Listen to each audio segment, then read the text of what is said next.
Hey there, thanks for tuning into Duck Bricks. I'm Chris, and welcome to a mega review of all 5 brand new LEGO Monkie Kid sets releasing in 2023 January. Starting off with the Maze Dragon Jet and the Monkie Kid's Combi Mech, which are meant to interface with each other. We will then move to the Yellow Tusk Elephant, which is one of the most unique and innovative sets of the wave. Go on to the Monkey King Ultra Mech, which I already tossed the box for, and then finally end up with Monkie Kid's Team Hideout, which is a really cool modular style of building playset, which actually does connect with some of the other modular buildings. Now, interestingly enough, the LEGO Monkie Kid lineup for 2023 is a lot smaller than in recent years. Whereas this year in 2022, we got closer to 9 or 10 sets. This is almost half of that with only 5. And it's really interesting to me how 2 of them are particularly small. I certainly hope that doesn't mean that Monkie Kid as a theme is winding down. I think there's still so much they can get out of it. Now, there are a few things that we know about this wave. We know for one that unfortunately they will no longer be sold in physical LEGO stores in the US and Europe.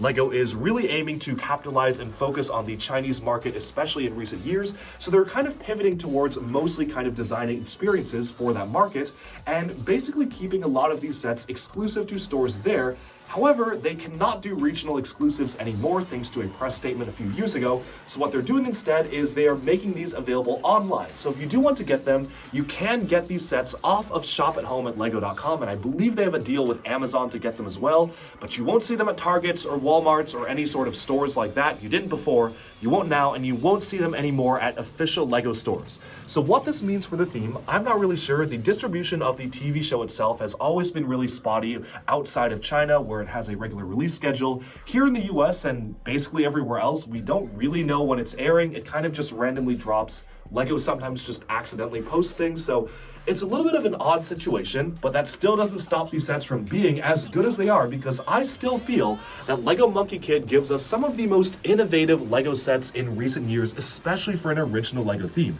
And to be completely honest, sometimes even blows Ninjago's set design out of the water in terms of giving us incredible builds that are almost like LEGO movie quality builds.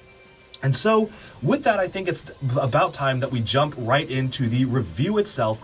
While these products were provided by the LEGO Ambassador Network for free, that does not change my opinion on them. I certainly will not be going easy. And of course, over the course of the next few weeks, I will be publishing individual reviews as well, mostly taking up the content that is also shown in this video, just in case people don't want to see the whole thing at once. And if you just want to see individual bits and pieces of the reviews, like let's say you only are interested in the Yellow Tusk Elephant, well, a video just on that should be coming out pretty soon as well. Alternatively, you can go to the timestamps linked in the description below of this video to just jump to the sets you like. We'll be going down each set individually, then talking about the minifigures, and then bringing the entire wave together and talking about the value and the lineup of the 5-set wave as a whole. There's a lot to get through, so let's jump right in, and it's time to go.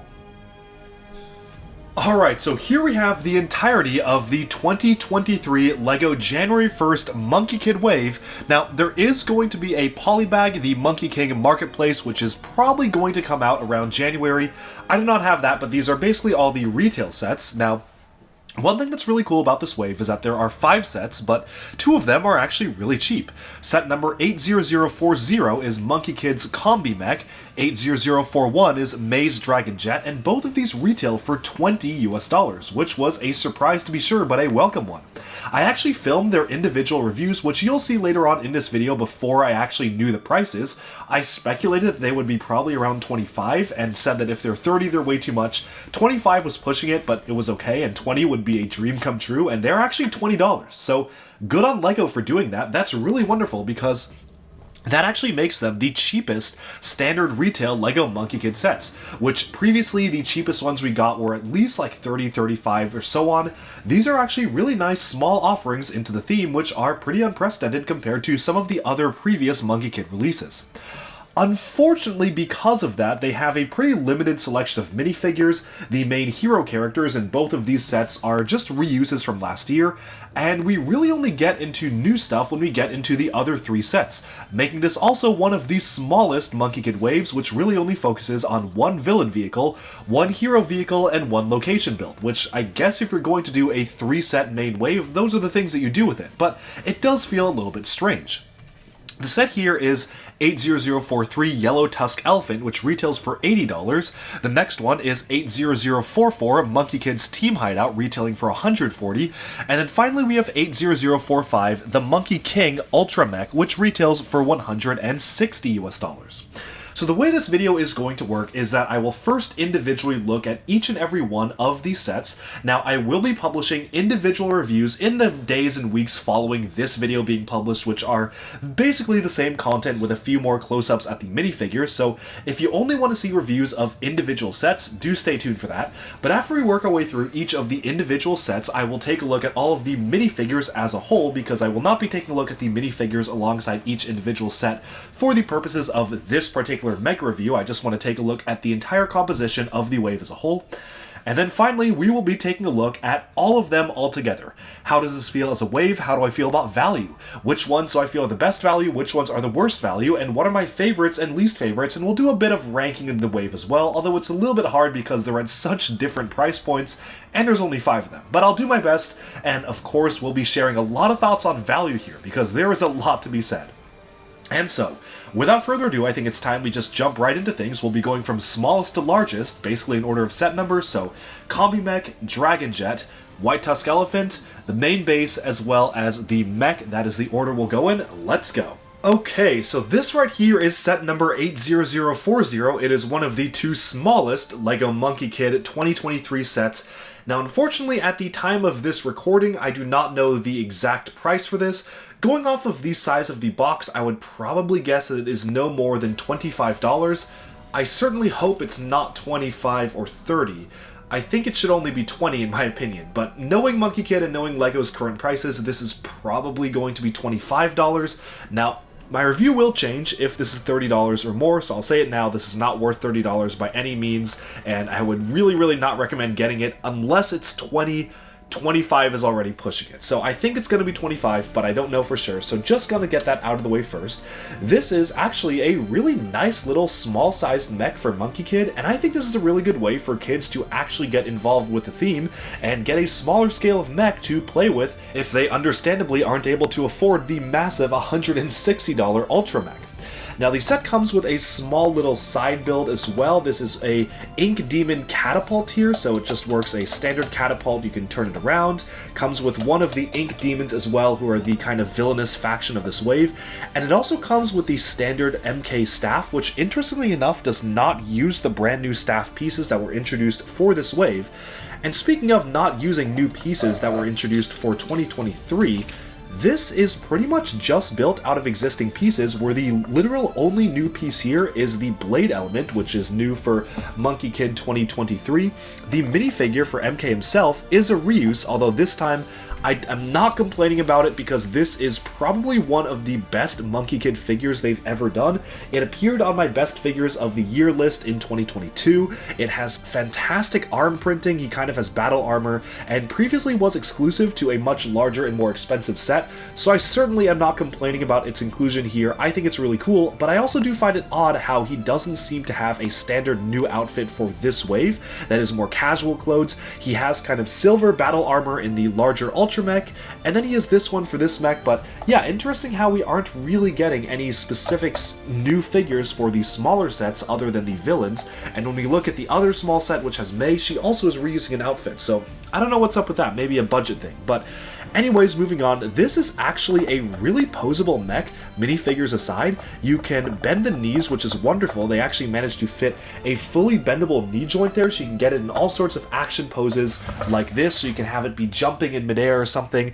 I think this is a really cool way to kind of have dynamic poses and achieve dynamic moving and styling in a set like this. Now, this, despite its size, you can really get this in all sorts of crazy different poses.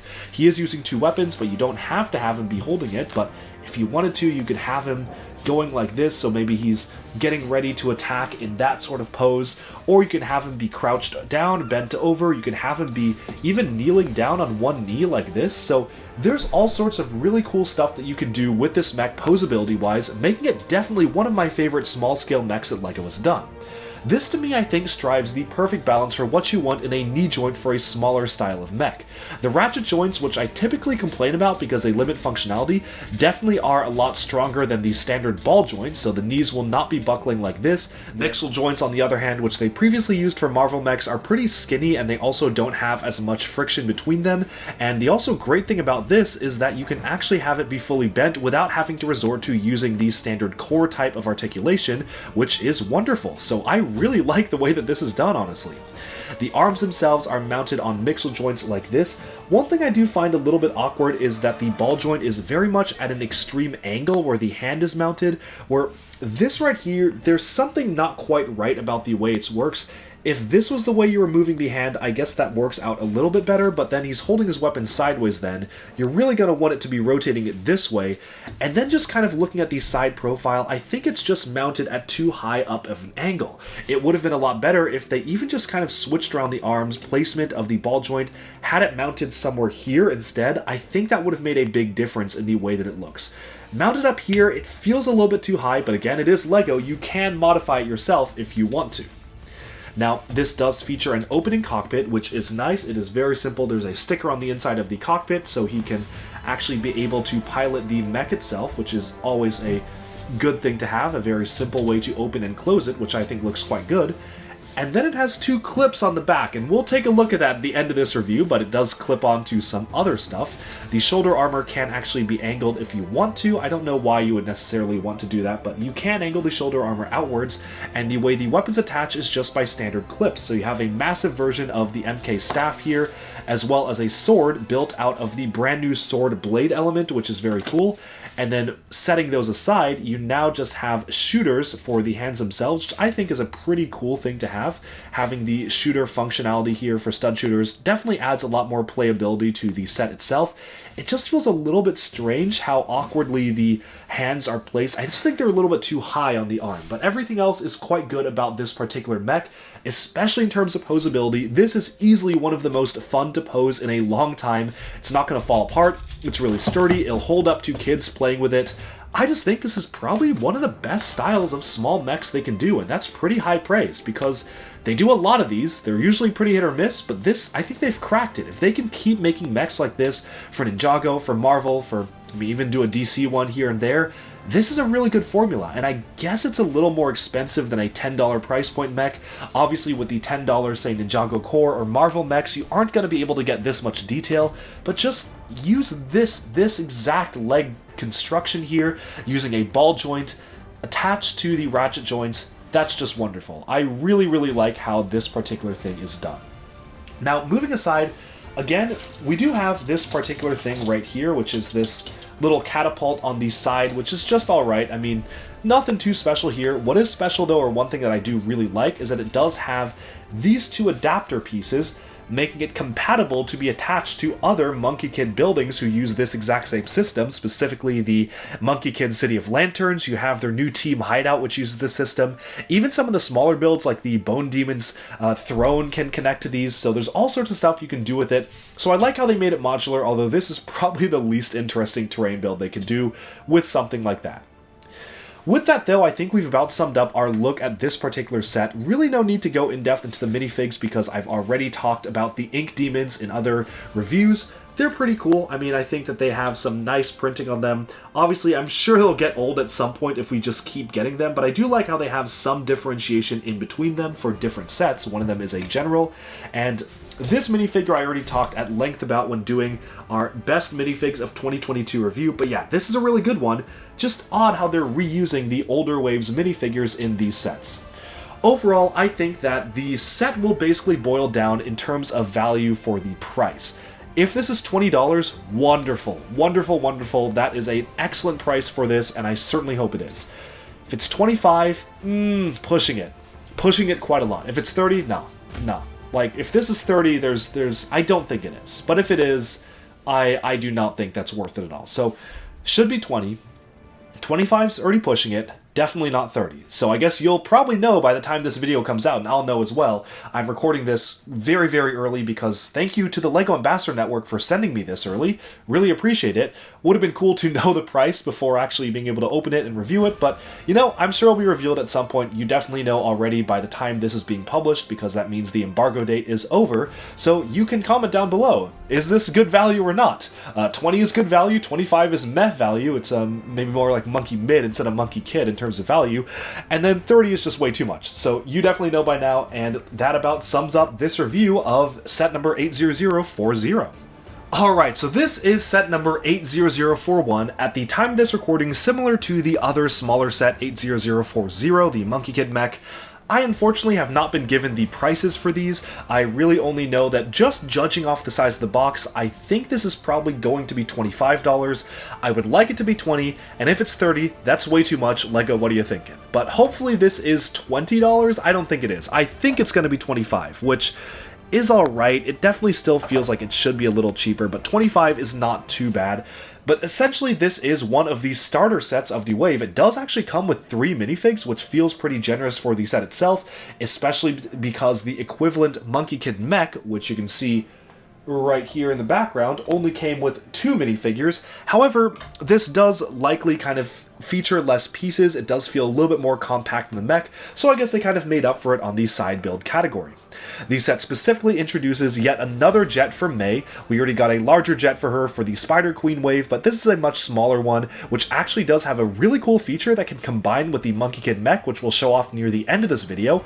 It comes with this little extra side flyer piece, which can attach to the back of the jet here. Very simple. There's just an axle on the back, and you kind of stick it in the axle there. And then you have a few little builds for the Ink Demons here. Now, we have taken a look at the Ink Demons in other videos already, so we won't be spending too much time on them now, but you can actually see them specifically with the cannon here. This features one of the new stud shooter type elements from 2022, as well as a barrel to hold ammunition, which is cool. So let's set aside these figures here. These side builds are interesting. I actually kind of like the construction of this particular side build here, but of course the main focus is on the jet itself.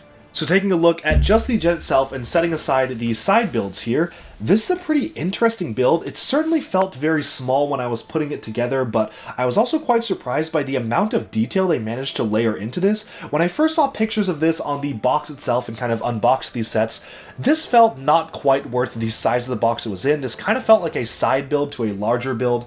Didn't really feel like it could carry its own set. But then when I was putting it together, I actually started to really appreciate the amount of detailing they're able to cram in here. As you can see, you've got the different layers of her color scheme from the teal to the bright apple green to the lime here, which is very cool. You have this detachable flyer, which acts as completely its own thing, but right now you can kind of see it as jet exhaust for the back of the ship itself. This whole thing just detaches like so, which is very nice to see. You have these centered blade pieces being used as kind of contrails. They have recolored the new blade piece for Monkey Kid 2023 in transparent green, which is very cool, using this kind of cloud wing piece to fold outwards, which I think is a very cool design. And overall, I think it is one of the more sleek designs for a jet. I do like how it is pretty unique in the fact that it has this very large engine on the front of it, and unfortunately the May minifigure is just reused from this year's 2022 wave. I don't know why they are specifically reusing figures for a lot of these smaller sets. It seems that honestly the budget for minifigures has gone down a little bit for this year's wave. Obviously there are less sets, but there are also a lot less minifigures and a lot less new designs. So they are just reusing the older figures, but it's not a big deal because obviously the point of the set is not just to get the figure, the point is to be able to have a jet as well, and it is a very good jet. So these are the new style of stud shooters that came out earlier this year, which are in gold, which is very nice. You can just kind of shoot missiles out of there. The wings can be angled in any which way, so you can kind of change up the look and feel of the jet depending on how you want the wings to be angled. You can have it be more of a glider soaring through the air like this, or you can really fold it up and feel like it's going really fast in a very sleek flyer. It is basically whatever you want to do with it, you can play around with it, which I think is a cool thing to have in general, and I think it does look quite good even with the additional extra flyer separated. Like here, this just acts its own thing, and the only thing is that this is just a very obvious axle that's doing nothing, but I guess if you have your own pieces, you could cover it up with like one of these or something like that, so it's not a big deal, just kind of feels awkward with the axle there. And I like how it's even armored up on the bottom here. You've got some transparent pieces, you have some layering of armor, you've got some mechanical detail here, so it isn't just a jet that only looks good from certain angles. I think this looks good from pretty much all different angles of the build itself. Now this is hiding a bit of a secret, and that is that it combines with the other Monkie Kid mech, which is a really cool combination. We'll showcase it later, but because of that, there's a lot of stuff in the build that are almost, it was very confusing to me at first putting it together. I did not realize they combined, so I was like, why are we doing these on a joint, and then it clips on, and then why is this whole thing just kind of clipping onto the back here? And then I realized all of these things are built specifically so it can interface with the Monkie Kid mech, which I think is pretty cool. I think it's interesting that you can actually mount these on the back of the mech itself, but I certainly feel like maybe it suffered a little bit in design because this is clearly built around the function. Every single bit of this is specifically designed to be able to fit around that mech, and maybe that prevented it from doing its own thing and kind of achieving its own shapes because it specifically was made to act as kind of a jetpack for that other mech. Still, that being said, I think it's a pretty decent set. Unlike a lot of the other Monkie Kid sets, it doesn't absolutely blow me away in terms of build quality or building techniques, but it's alright. It's a nice, small, simple offering to get kids introduced to the Monkie Kid theme, and that better mean it has a cheaper price, because $25, I think, especially for this, is really pushing it because it doesn't feel as substantial as the other mech. Even $20, I feel like, is a little high for this, but with 3 minifigures, sure, why not? I'm counting each figure as like maybe $3 to $4, so I guess 4, 8, 12. That's already $12, which doesn't seem quite right to me. But then again, if you count the figures as like $12, and this certainly feels like a good deal, but these are really, really simple figures. They're probably going to be sold for like $1 on Bricklink or something, so I don't know. I certainly think that this should be no more than $20. $25 is already a big stretch, and it definitely shouldn't be $30, so we'll see about that. But I think we've summed up the look at this particular build, and it's time to take a look at some other stuff, because we have so many early reviews to get through. I apologize for the channel being swarmed with early reviews around this time of year, but I mean, thank you to Land for sending me these, and I will be spicing it up with some other videos here and there as well. And so, we have about summed up our look at 80041. Okay, so before we go, there's one last thing I want to showcase. This is the Monkie Kid mech, and this is May's jet. And you know what's really cool about them? They came in the same size boxes, I assume they're at the same price point, and they are made to combine with each other, which I think is really cool. Let's see how that happens. So first of all, you can take May's jet here and just kind of open this up. Now, what you do specifically is that this swings open, so this whole canopy swings upwards. You have this piece which now detaches from the jet itself. It's really the jet's doing all the heavy lifting here. The mech, you don't change anything on the mech. All you do is snap to the back, kind of like how you would do back in the Bionicle days. Roll this canopy over the mech here, so you kind of have the additional armor there. Now this whole thing kind of goes backwards, but you have the guns that swivel forward right here. You splay the wings out even more, and that is it. This is basically all you need. Oh yeah, and you can detach this little flyer thing if you don't want to have it on the mech. But this is basically what you need to actually have the combination between the two sets. This is really cool and really reminds me of something you would see out of LEGO Exoforce or something like that, but just kind of done in the modern age. Combining two sets together is a really cool thing to do, and it's really simple too, because you have the wings on the back here. Obviously this helps it with flight. You can kind of see this as maybe like a jet engine on the back, like a set of engines or turbines or whatnot, and then you have the guns facing forward, and it's very cool to have this swing down. Now, could there have been more integration? Probably. I certainly think they could have done something more interesting with the back of the jet here, which is kind of just a gun or jet exhaust type piece. I don't know what exactly that's supposed to be on the back of this mech. I certainly think they could have done something a little bit more interesting with this. But everything else I think is really cool in the way it comes together. Those wings certainly look very cool. You can act them as spikes for the top of the mech. And overall, very cool how LEGO is designing sets to be combined together, even though that just meant putting clips on the back of this one and putting in all the transformation work for the May jet. But yeah, that's how they come together. And to separate, you just go like that. This whole thing flips down, this folds forward, these close up, and the wings fold in, and yeah, there you have it. Mech and jet that are combinable. Very, very cool, LEGO. Okay, so right here we have set number 80043. This is the yellow Tusk elephant, which retails for around $80 US and will be released on January 1st, 2023. The set comes with 5 minifigures, a new version of Mech, a new version of Pigsy, the yellow Tusk elephant himself, and 2 ink demons, one of them being a general, aka using smoky legs instead of regular legs. We're going to start off by looking at the set itself, and then we'll take a look at all the minifigures. Now, in our review earlier of the Monkey King Ultra Mech, we already got a chance to take a look at the yellow Tusk elephant, but we will be going over him briefly again just for this video. But the rest of the figures are pretty much new for the rest of the wave, so they're quite interesting to see brand new figures for the set. But of course, I want to start off with just the set itself. Aside from a little tiny hoverboard for Mei, which is probably the simplest of hoverboard builds they ever could have given her, which still retains the color scheme, which is nice. We also have a bit of a cage for Pigsy to be apparently trapped by the elephant in, but everything else is basically just on its own, like this. The main feature is the elephant with one little surprise factored in. So setting aside the hoverboard here, you can actually detach the cage itself. The cage almost feels like an afterthought. It just kind of sticks onto one random stud at the back. There isn't really an obvious way where this sticks on, so we'll just set the cage aside and look at the elephant itself.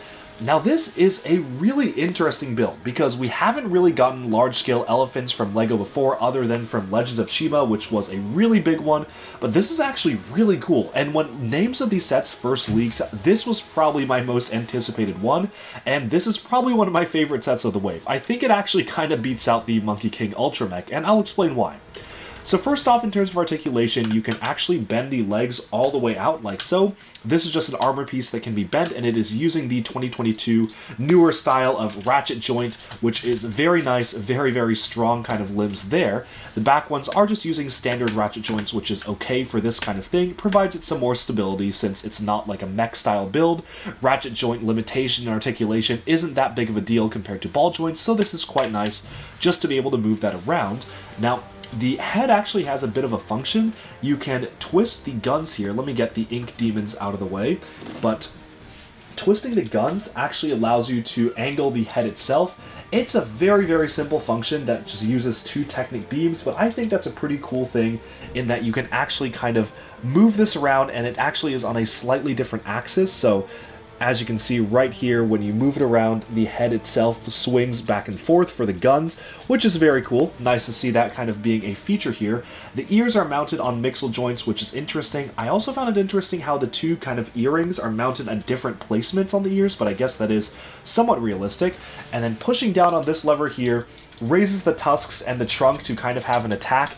There's basically no friction in the trunk itself, so it just flops around like so. It would have been interesting to see it mounted on ball joints, but this is alright too. This does give you some sort of action where it feels like the tusk is really moving with the trunk here and kind of having its own organic flow to it, which is nice. Of course, you have the standard stud shooters at the end, which are the newer 2022 style of stud shooters, which I do think look better than the older ones. And what's very interesting is that during the building process, these are actually new. And let's take a look at those now. One thing I'm noticing while building this new set, this is probably the first new mold of 2023. It is essentially meant to interface with the stud shooters, but this is actually a brand new mold. I'm not sure why they changed it, but as you can see, the 6 stud shooters are actually quite different for 2023. I'm curious to see if the functionality has changed at all, but yeah, that's quite interesting, and I believe that's the only new mold in the set, other than, of course, the weapons pack. I guess the new print is a new printed piece, and of course some of the minifigure pieces as well, specifically for the elephant, but everything else is pretty much just using standard pieces. Back to the main model here, yeah, they seem to function exactly the same way, so I'm not really sure why they're new. Like, they fire off just fine. If anything, it maybe feels a little bit stronger to me. That was a very, very powerful shot, and it might be a little bit stronger than I initially thought, so maybe they just improved it to fire it more, which is strange because typically LEGO changes their projectiles to make them easier to fire and less powerful because they're worried that kids will poke their eyes out. But that was a powerful blast, so maybe they actually improved this. That's pretty interesting. Moving onwards to the back here, I really love the shaping of this particular creature. One of the coolest things is that it utilizes this kind of blimp element in white for the bottom of the elephant, which is so smart. That is such a cool detail. I love that piece usage being used here, and it really does close it up quite nicely. Sure, there are some gaps, especially when you look at it on the side. There are some unsightly gaps, which is a little unfortunate. They could have definitely continued these parts down to remove the gaps, but for the most part, you don't really see it, and it definitely does feel like a solid part of the elephant, which is something I think personally is really cool. One downside, though, is that for whatever reason, you can still see a lot of exposed random colors on this model, and it's worse on this than a lot of other ones, where, as you can see here, the studs here are really just very exposed, and that felt very strange to me. There weren't any pieces used to cover this up, which felt like there totally should have been. Even just curved elements here, or maybe a slope element right here, definitely could have covered up a lot of those unsightly colors. And the bottoms of the feet also are colored, but that's not a huge deal because those are mostly planted on the ground. It is still kind of awkward having just some rainbow multicolored feet and the multicolored body still being somewhat visible as you move it around. And you can even see orange on the inside there, and the color scheme being white, gray, and purple is a really cool one, but unfortunately there's just a lot of other colors here, which I think is a bit of a con to me. Now, one thing that I thought was really cool, and I did not know that it could do this until actually playing around with the set itself, is that you can lower this piece right here, and take this part off first, so you can kind of take off, I guess, this platform. This is kind of like the platforms they used for the Oliphants in Lord of the Rings to kind of mount your attacks from. But then, once that is off, this entire thing comes out. Let's remove his weapon here.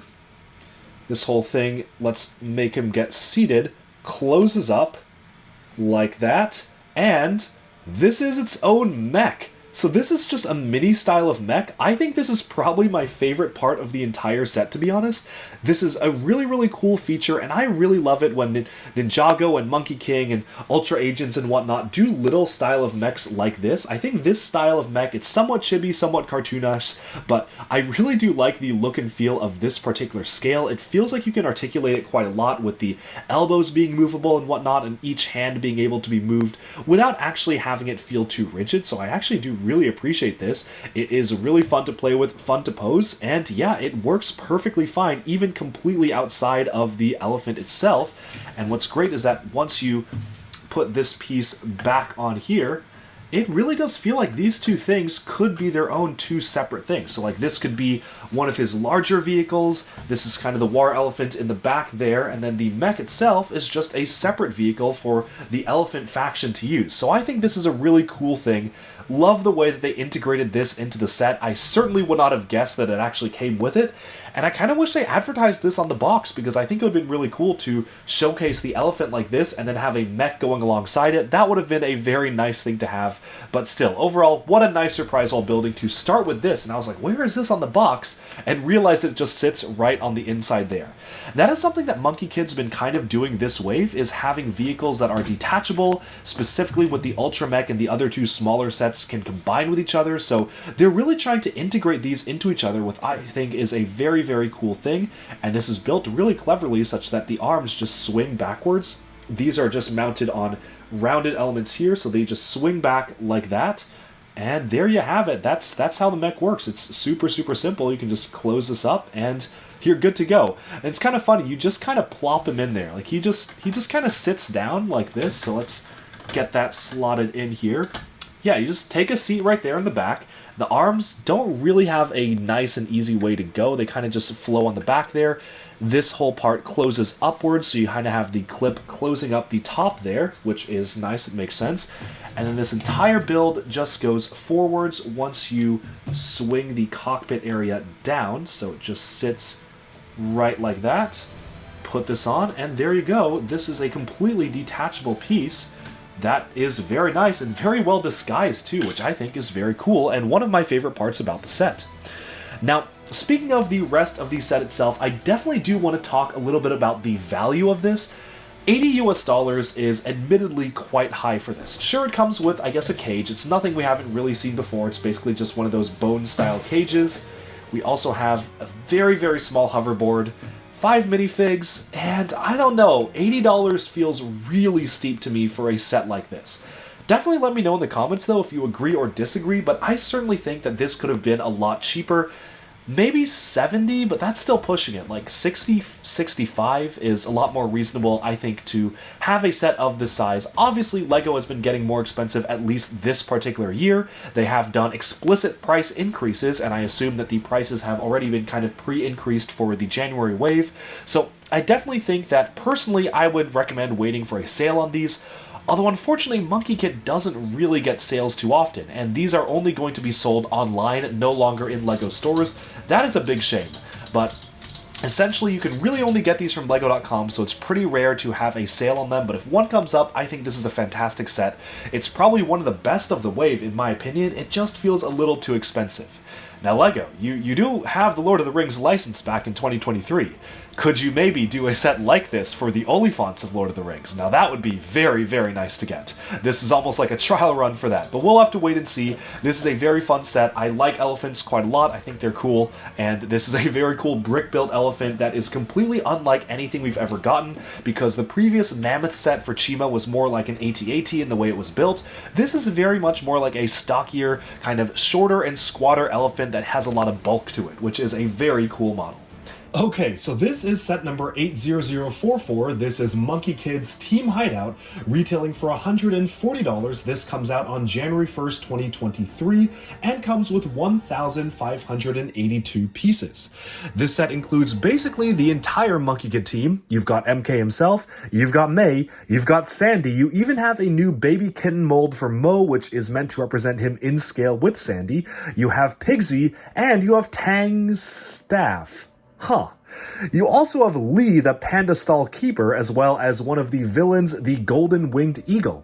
But yeah, I don't typically start off these reviews by looking at the minifigures or the selection of figures, but it feels very, very odd to me to have 4 out of the 5 main gang members and not Tang, because instead, Tang appears in his kind of regal outfit format in the Monkey King's Ultra Mech. It is the only set of this 5-set wave that includes him, and he doesn't have his weapon. Well, technically not, because every single one of the Monkie Kid sets that include these weapons have every single one of the weapons. It all comes in a little packet, much like the golden weapons of Ninjago, but it doesn't have the pieces required to actually build it into the staff, and the weapon is not advertised as having it on the box. Instead, this is the only set of the wave that includes Tang's weapon in the set itself, which is very odd because it doesn't include him and instead includes a Panda Stall Keeper, one of the rivals to Pigsy's restaurant. So I'm not sure why they have the restaurant up here in front of his HQ. Maybe it's a bit of diversion, so the villains will look at the restaurant and say, oh, that's the competitor's restaurant. No way that Monkie Kid and Pigsy would be hiding out here. I don't know. I don't really know why this figure is here and not Tang. Anyways, we'll take a closer look at the minifigures later. It's not the biggest deal, just feels very odd to me. And of course, near the end of the video, we will be taking a look at all the figures, so I'm going to set them all aside for now. But there's one more left here because this doesn't really qualify as just a figure. I feel like this counts as a build as well.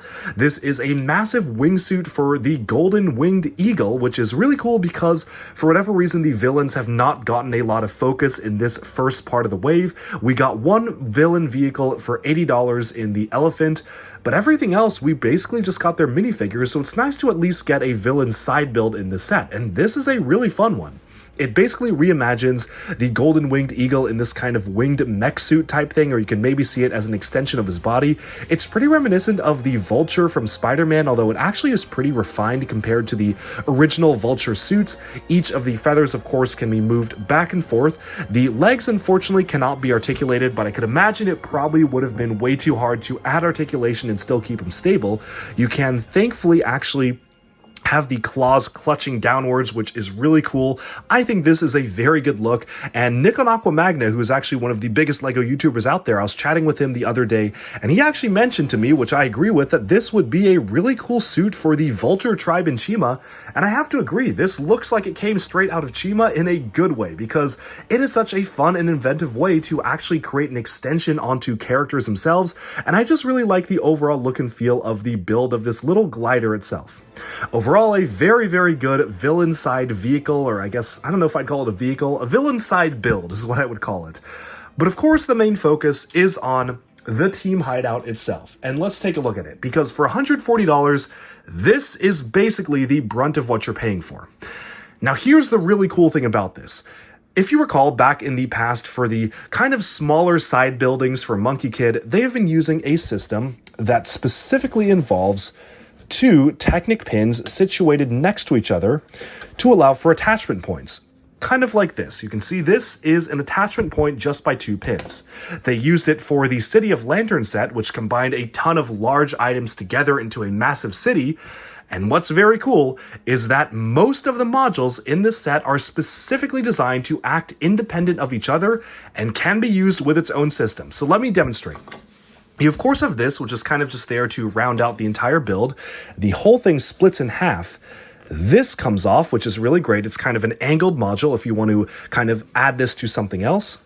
This comes off, which is its own little mini stall build or a weapons shack for May. What was a very nice surprise to be sure, but a welcome one, was that this whole piece just comes right off, and this acts as its own little module. You've got these same Technic holes on the side, which is wonderful because then that means you can just maybe, I don't know, put this there instead, which works totally fine. That gives you a completely different look and feel. This whole thing, yep, you guessed it, this comes off very, very reminiscent of the Ninjago City stuff, where you've actually got this kind of leaf that can be detached, so you don't have to cover up the 2 holes there, and then you also have this sign, which can also be detached, so you can stick those on basically wherever you want. So this is its own module. Again, that can go here, that can go here, this can combine with the other city sets, so that's really cool. That's just one side. Moving all this aside, you also have a side module here. Oops, that knocked that part off by accident. Let me just get that back on here. But this whole thing just comes right off. It's kind of annoying because you will keep knocking off this little podium piece. It doesn't come off the most easily, but this does come off completely. It's its own standalone build. And then, of course, this entire thing comes off as well, and what's even better is that they included a ton of extra Technic pins on purpose, much like the original City set, so you can actually combine it and recreate your own different modules with these different pieces. I think this is one of the coolest things to do with a Monkie Kid playset. Everything is its own module, and yet it still feels like a very fully finished product when you're done with it. Now, the instruction manual actually specifically suggests that you combine it with the City set. Let me take a look at the instructions here. This is just one suggested, let's focus up the camera here, one suggested combination with the City of Lantern set, and wow, that looks really cool. That looks really impressive to me. I am a big fan of the way that this is laid out. I love how they've actually transplanted some of the buildings from one to the other. Like, you've got the hotel here, you have some of the other buildings like the Pigsy stall here, you have some of the Lego store stuff just on the side at an angle for this kind of more standard platform for the Hideout set. And you even have the eagle attacking Pigsy's little blimp type vehicle here, which suggests a lot of play patterns for you to put the 2 sets together. Overall, I am a huge fan of this whole system, and it doesn't only extend to this set. You can also combine it with the other buildings introduced in the first wave of sets, like the Monkey King Warrior Mech came with kind of Monkie Kid's apartment and some side buildings. You had a panda store in one of the other sets, and overall, this is a really fun system, and I really enjoy it when LEGO makes these sets modular. It just adds so much to sets because I feel like not only with just this one set, you can do so many other things with it. Like, you can choose to put this here, for example, and that fits in totally okay. So that acts as its own thing. You can choose to put something else there. You can put this on, and you can really just reimagine all sorts of different ways to actually play with the set. But in addition to that, you actually have it being able to combine with all sorts of other LEGO builds, which I think is one of the best things about Monkie Kid doing the system. It's one of my favorite things about LEGO Minecraft when they allow their sets to be combined. It's a really cool thing about the whole modular building system. Everyone likes to collect modulars because you can put them together on a street.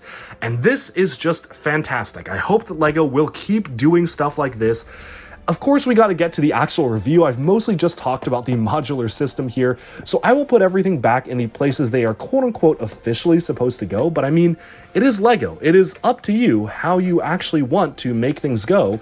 There isn't really an official quote-unquote setup to this. There's a way it looks like on the box, there's a way it kind of looks on the instructions, but you can do whatever you want with it, and that is the beauty of LEGO, and that's why I like this system so much.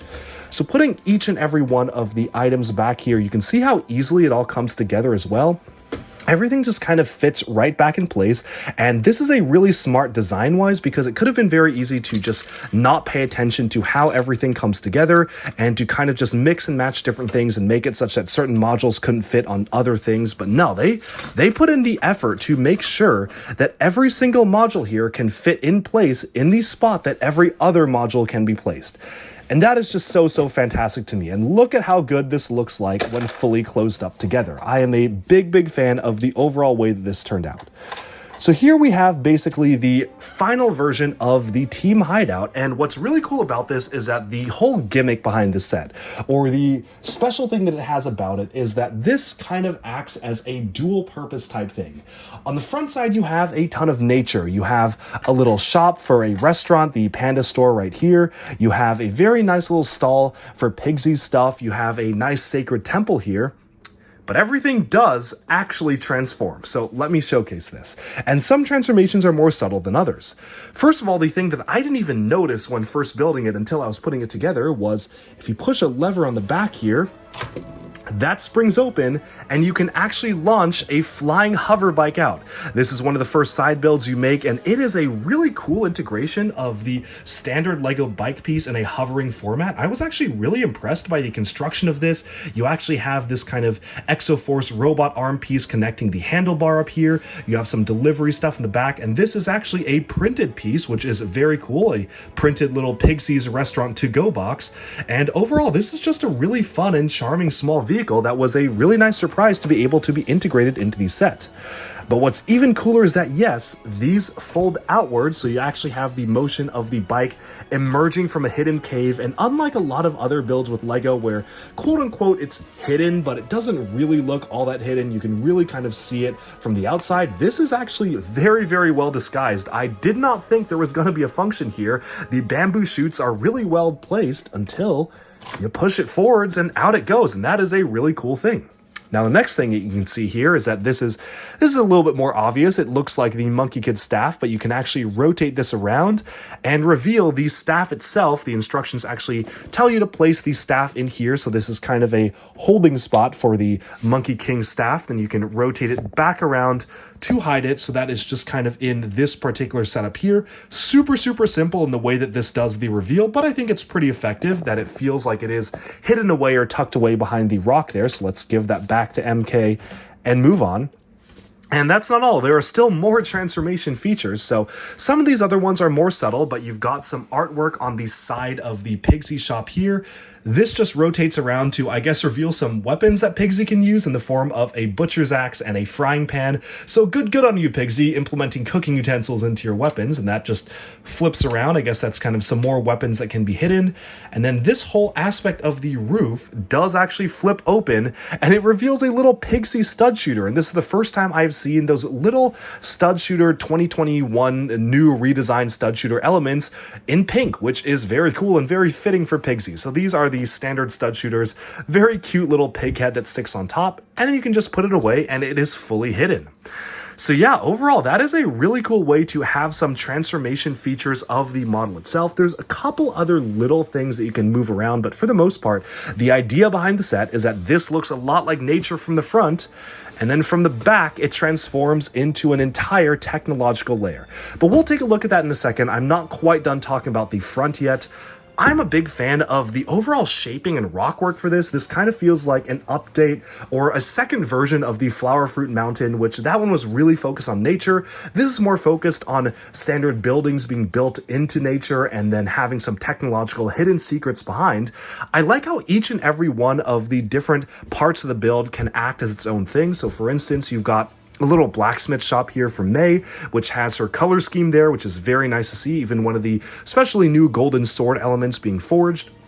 You've got a food stall here, and then this kind of is a restaurant dedicated area. You've got some cooking supplies, a lot of Easter eggs and stickers in the set, and we'll get to those as well, but you can actually go up the stairs to Pigsy's restaurant here, which acts as its own little noodle bar, and then here you actually have a ceremonial temple, which is really nice, utilizing the brand new LEGO Mech finger piece for 2023. This was my first time interacting with this particular piece, which was very cool. Cannot wait to use them on Bionicle mocks, and hopefully LEGO will add them to bricks and pieces shortly. shortly after these sets launch, but yeah, these are very cool pieces and look really good as the special details on these sides of temples as well.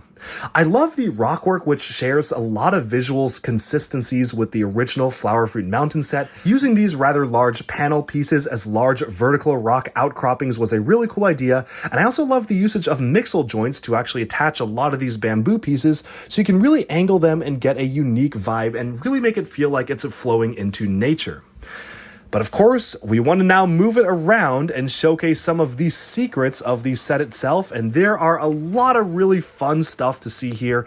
Obviously, you've got a whole technological workshop area on the back.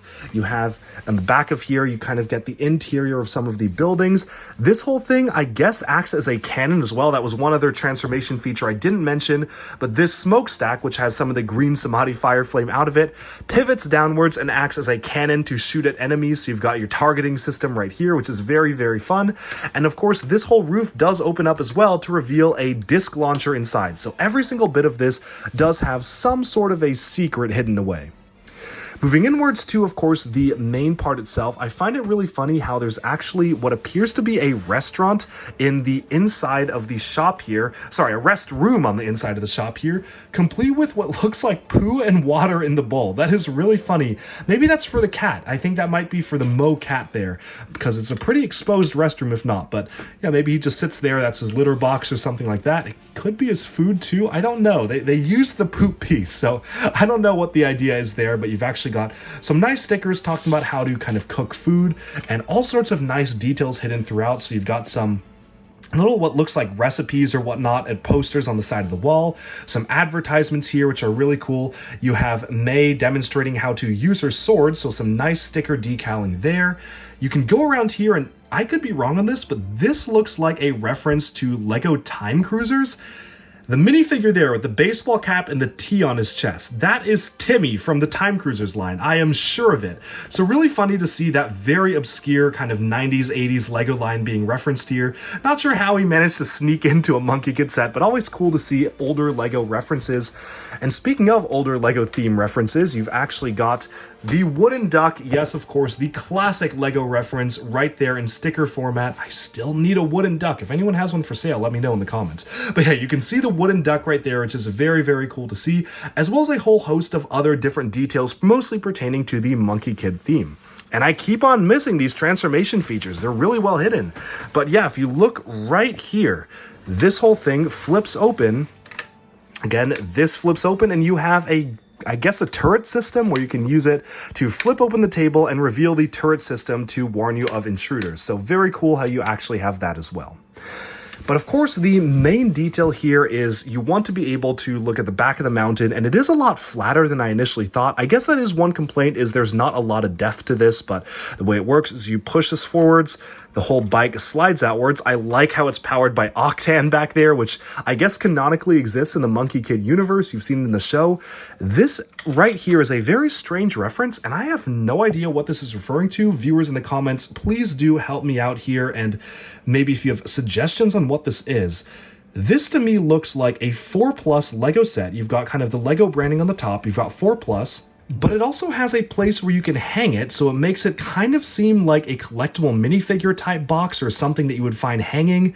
But then it shows one of the LEGO horse molds kind of just in the box there, and that's all it's here. So is this a hint towards an upcoming LEGO product or just a fun Easter egg? I don't know what this is referring to, and maybe once the show comes out, obviously I'm recording this in 2022, this will maybe be a part of the show, but I find this very interesting for a number of reasons. First of all, I think that it would be very cool, very, very cool of LEGO to package animals in collectible minifigure style boxes and just hang them on registers. 4+, sell them for $5. Please do this, LEGO. Please make this an actual product. If this is what this means, I would be very happy. So that's a very nice, I don't know what that's all about, but you've kind of got it just on the floor there. So I don't know what that's a reference to. What's also cool is you have a bit of an area for musical instrumentation here. So you've got a classical Chinese style music instrument as well as a wand, which is used as a drumstick right here. You have a map of the world, which is quite interesting. And then you have a little nice depiction on a scroll here of the original MK family. You've got like the original Pigsy and whatnot there. So very cool to see that being integrated into the set itself. Now, the other thing here is that for what I believe is the first time in LEGO history, we have a working abacus.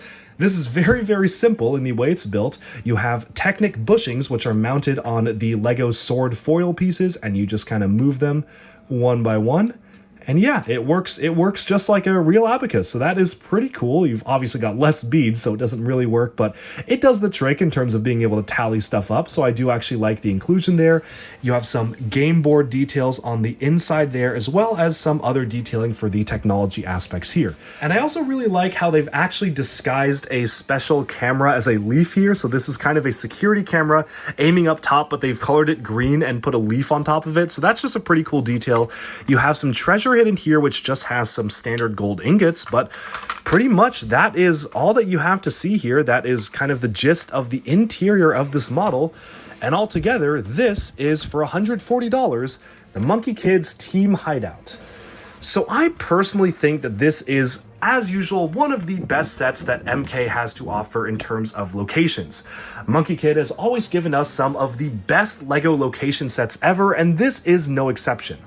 However, when comparing it to the excellent Flower Fruit Mountain and the amazing City of Lanterns, I honestly think that this comes in third, but it doesn't mean that it's bad at all. In fact, coming in third compared to those two masterpieces of sets is very, very good. This is certainly a better location than anything LEGO has done for a lot of their other original themes, even for stuff like Ninjago outside of the Ninjago City stuff. I love the modular aspect. I just feel that for $140, maybe something is missing, and I can't quite put my finger on what.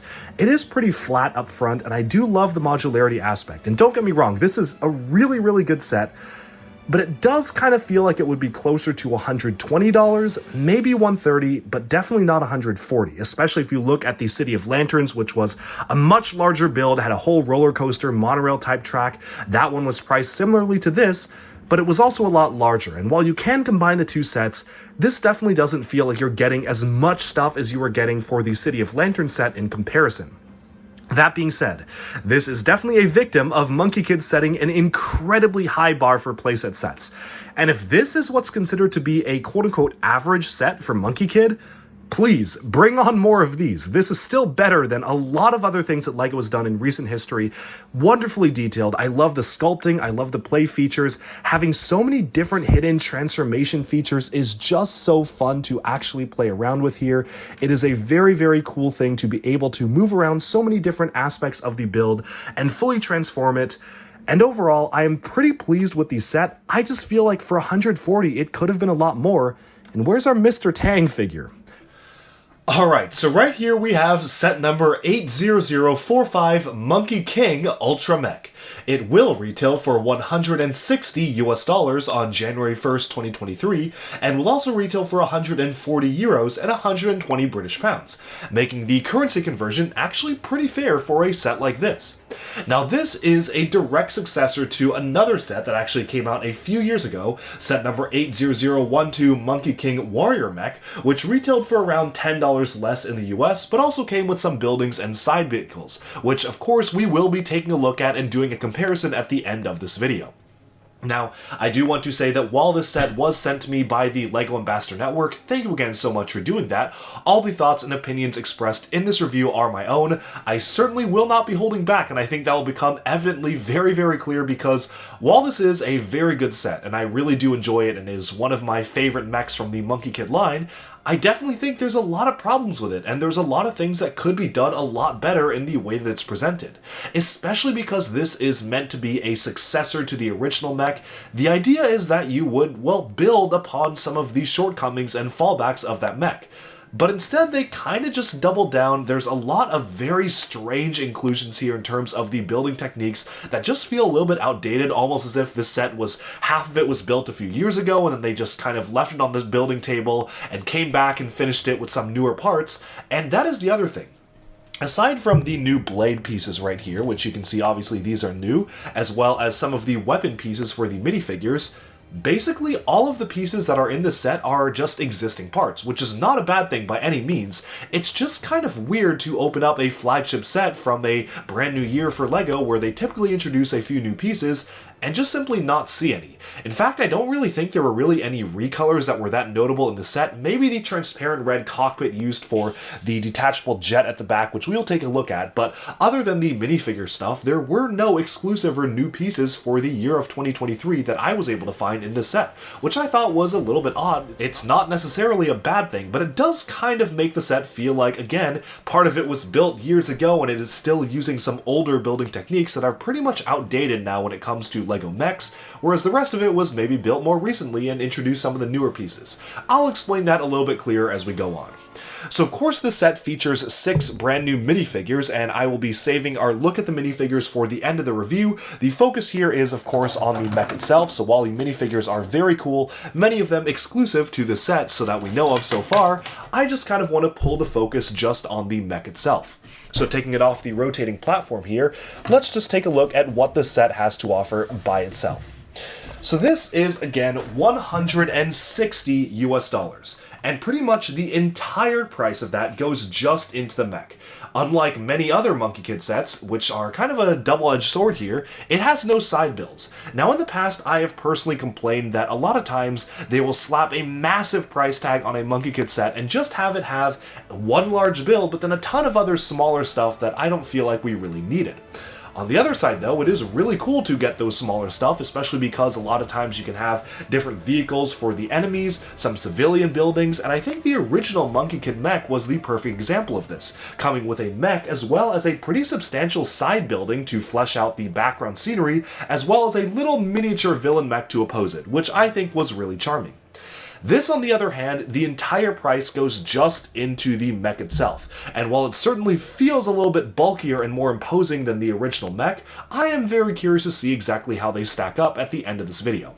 But first, let's focus on the mech itself.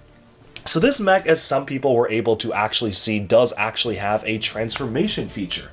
A jet can actually be detached from the back of the model, which I think is a pretty cool feature, which we will showcase in a little bit. But as of right now, I want to start off with posability.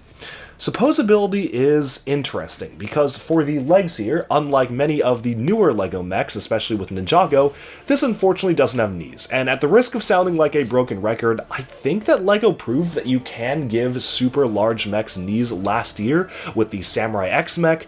I don't really know why they didn't use the exact same technique for this one because that was perfectly good. They literally used 3 different ball joints. But instead, the only movement that you can actually get out of these legs is this. And no, you cannot move them backwards. The legs are fixed at this angle forwards. You cannot really easily, realistically put it in a walking pose because this is the furthest it'll go backwards, and that's just kind of cheating a bit because the hinge is not meant to go back that far with the way that kind of bricks are built around to constrict it. You can really only just move the leg forwards. This is about as forward as you can go, so I guess you can get a good kind of play pose with it kicking. But then that's it. The knees do not move, nothing else moves. You can kind of sway them one joint back and forth, so out here like this. And the feet can only basically rotate just like this. You can't really move the feet otherwise because they are super, super restricted here. Obviously this was for stability reasons, but as you can see, this is made just to make it super restrictive on the feet there, essentially such that you can really only move the feet from side to side. I really do hope that LEGO will one day actually be able to create either a stronger joint or a new building technique that actually allows you to have legs that can be posed for mechs of this size without just completely restricting the articulation like this. Now, they haven't really done it on super large mechs of this size, but I definitely know it is possible with LEGO bricks.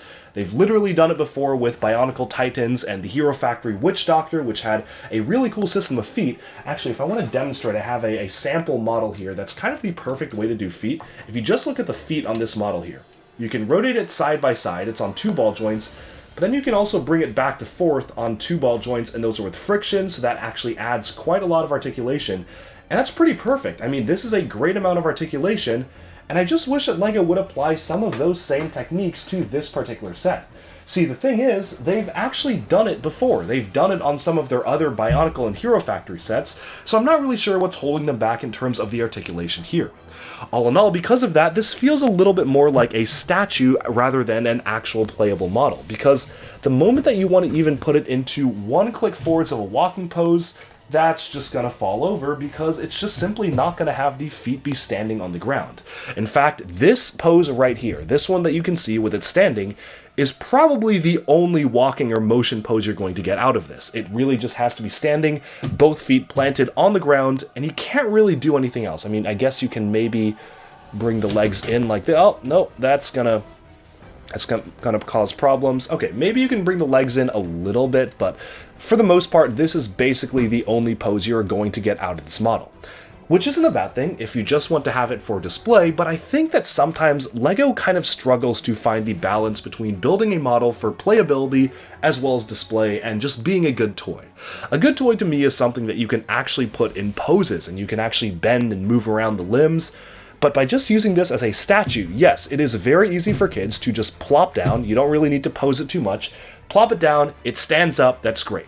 One of the major complaints about LEGO's older mechs, like from Exoforce, was that you really had to mess with it in terms of moving the limbs and the joints and the legs to make them be able to stand.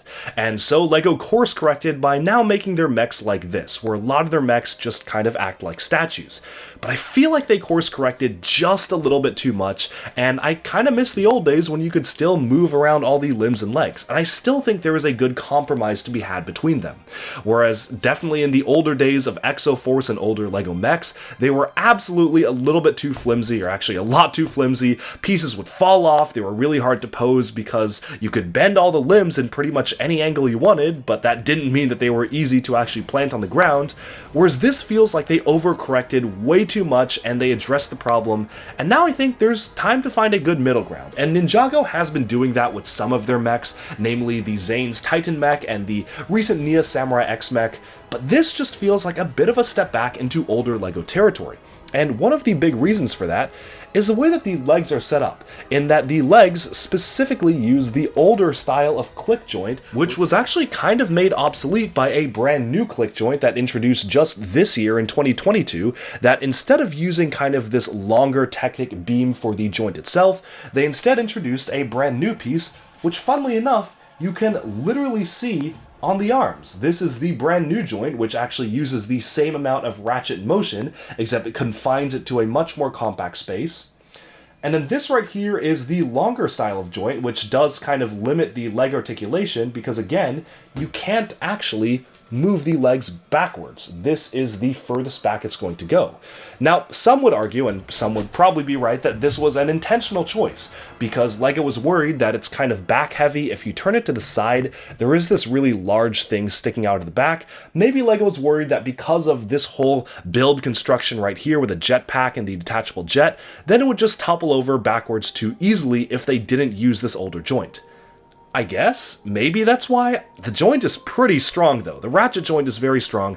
I am sure with playtesting, LEGO designers know what they're doing a lot more than me, but it just feels very strange to just simply not be able to bend the legs on this backwards. And the original Monkie Kid mech, which also had a pretty substantial back part, was able to bend its legs backwards. So not really sure what's the deal with that.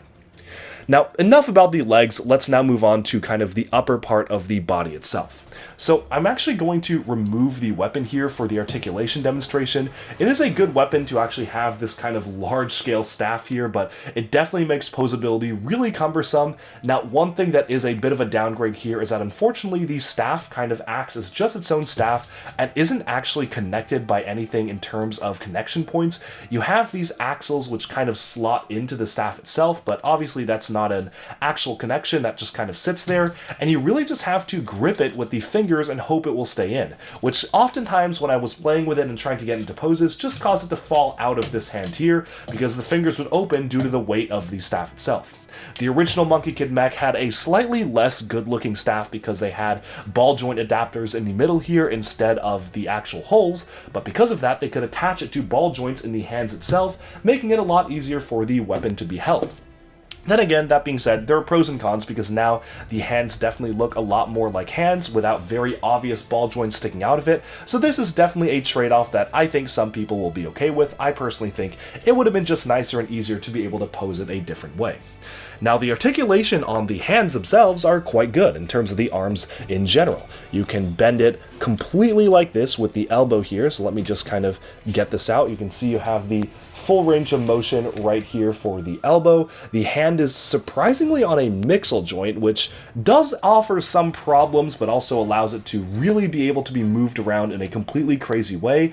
I kind of wish it was mounted on a standard ball joint just because this looks a little bit awkward with just how skinny that connection is. If you look at how skinny the hand connection is compared to everything else, that feels a little bit odd to me. The other thing that is odd is that when it's actually holding the staff, the hand will just kind of flop around to wherever the staff is going, resulting in some pretty awkward positioning because the mixel joint simply is not strong enough to hold up the weight of the staff, which is a little bit strange to me for a large-scale mech build. Now, the arms, thankfully, are using the wonderful new joint that was introduced just this year in 2022, making them very, very posable in terms of actually being able to move the arms around. You can pretty much have his arms all the way raised, which I think is really fantastic. Get this into some really fun poses, like raising his arms in victory, like, yeah, we got it, okay. Something like that. I think that is a really cool thing to have. And while it would have been nice to actually get a little bit more motion around the elbow rather than just back and forth, would have been cool to be able to rotate that. I think this is pretty much the best that you can get in terms of a large-scale mech like this. One thing I really like is that the shoulder armor is not fixed. It is completely held on by clips, which means that you can actually kind of move it inwards and outwards depending on how you actually want to set it up. I personally like the look of it when it's kind of inwards a little bit, but I definitely can see that there's a lot of really cool ways that you can set this up depending on how you want the look and feel of the silhouette of the mech to be, and that is a definite major improvement over the old one, which pretty much just had fixed shoulders. But moving upwards to the head. Now this is something I find kind of strange because, as you can see, you can't move it. The head only moves side to side.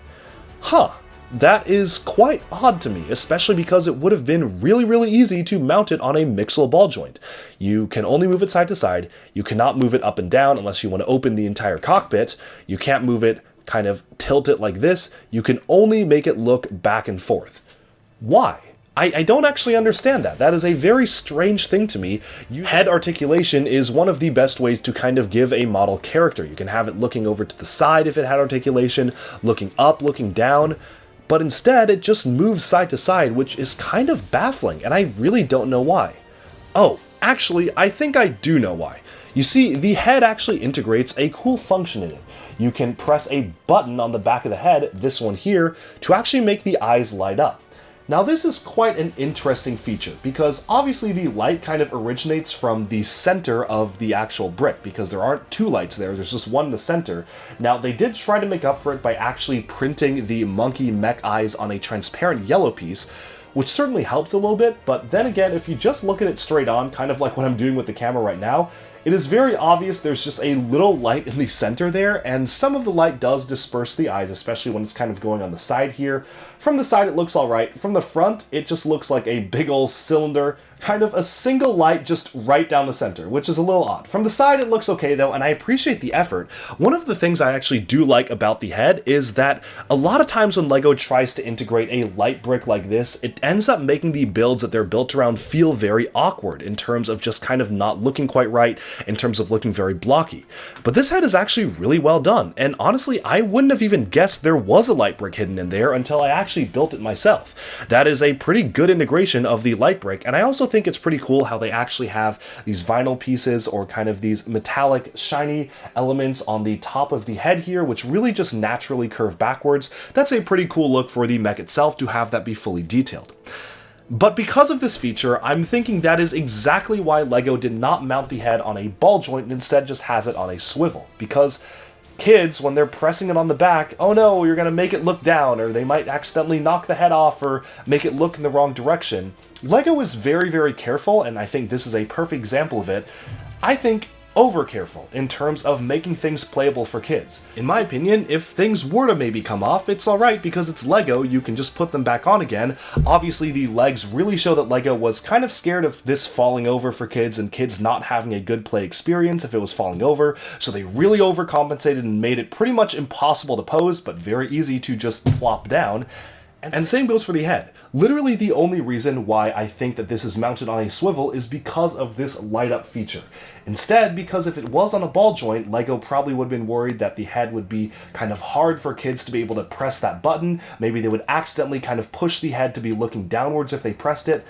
And to be honest, that is a little bit of a lame reason. I think that definitely is the reason why, but I certainly would have traded the light feature, which only kind of works from certain angles. From the front on, it looks very awkward. From the sides, it looks alright. I guess you can kind of see the light behind the eyes, and I think it's a good idea, but I certainly wish that you were actually able to pose the head instead of lighting it up. And if I could only choose one, I definitely would have gone for posability. Thankfully, though, it is LEGO.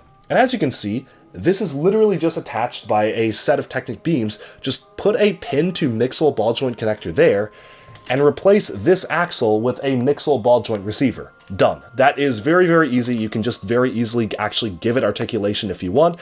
I probably will be doing that actually once I finish the review. So that is something that is definitely super, super easy to modify should you actually want to. Now moving on to the back of the model, there are a couple of other things. It has these kind of cloud-like crowns around it. I'm not really sold on the shaping of these. These look a little bit weird. I don't think they're supposed to be wings. They really are supposed to evoke the Monkie Kid cloud feeling, but then they have some robotic detailing to it. Are they supposed to be flags? I don't really know. I'd have to see what that looks like in the eventual TV show when that comes out. But these thankfully are mounted on ball joints, so you can really just angle them however you want. They kind of are just decorative, but I think they add a little bit to the look and feel of the model. Definitely do kind of prefer the old flags that they used on the original Monkey Mech, but these are alright as well. And of course, this entire assembly on the back is a very obvious jet that can be detached, although they actually did a few cool things in terms of the way that this comes together and the way that certain parts click into it that actually was a little bit clever to me. And my favorite part of building this model was actually figuring out how the jet itself attached, because that all comes together in a really cool method. Obviously, some of the wings and blades of the jet you can see transform into a side blade weapon here, which I think is pretty cool for the mech itself to use in some alternate combat situations. Some of the wings are on these sides here, and we'll demonstrate that in a second. The guns also can be flipped up and down if you don't want to have the guns kind of up, which makes for a very, very fun and satisfying feature here. You can kind of have the guns up like this, the mech gets ready, gets into combat mode, and then boom, the guns flip down and it's ready for action. And these are actually spring-loaded shooters, so you can actually lower these pieces right here, and then out come these spring-loaded missiles. So the guns themselves, pretty cool. But now I do want to do a bit of a comparison here and talk about value, because this set will be released in January of 2023. The original set came out in May of 2020, giving us an entire 3-year gap between them. Now, LEGO has changed a lot since 2020 to now, and this set is easily obviously supposed to be the spiritual successor to this set, which is the original Monkey King Warrior Mech, and this is the Monkey King Ultra Mech, and, it's really interesting putting these side by side. So obviously, to be fair, this one also does come with a staff. We'll just kind of stand it up here to showcase that it does have that. So this right here cost $150. It is the Monkey King Warrior Mech, compared to the Monkey King Ultra Mech here, which costs $160. However, the Monkey King Warrior Mech also came with this. This is a very nice side build of the buildings. It also was compatible with many of the other buildings they did around the time of the initial first wave of MK sets. They do have buildings that are compatible with this still in some of the recent city stuff and in one of the bases, which is coming out at the same time as this mech, but it did come with this, which is very nice to see. It also came with probably my favorite part of the set, and I'm not even gonna lie, this is really charming and cool. I love the way that this is built. I love it when LEGO does little mini mechs like these based on the Mixel ball joint system. It really reminds me of some of the Ultra Agents mechs, like Toxikita got one of these, and it came with that to face off against the larger mech, which is really cool. So for $150, we got all this. Now for $160, we get this. And yes, I know a lot has changed since 2020. I don't need to tell you that. But it kind of feels to me that we are getting equivalent value with the mechs here, if not maybe worse value. There are a lot of things about this mech here that I actually kind of like better than the newer one, without all this extra side stuff. Now, talking about the piece count here, and piece count certainly isn't everything, but it is something to consider.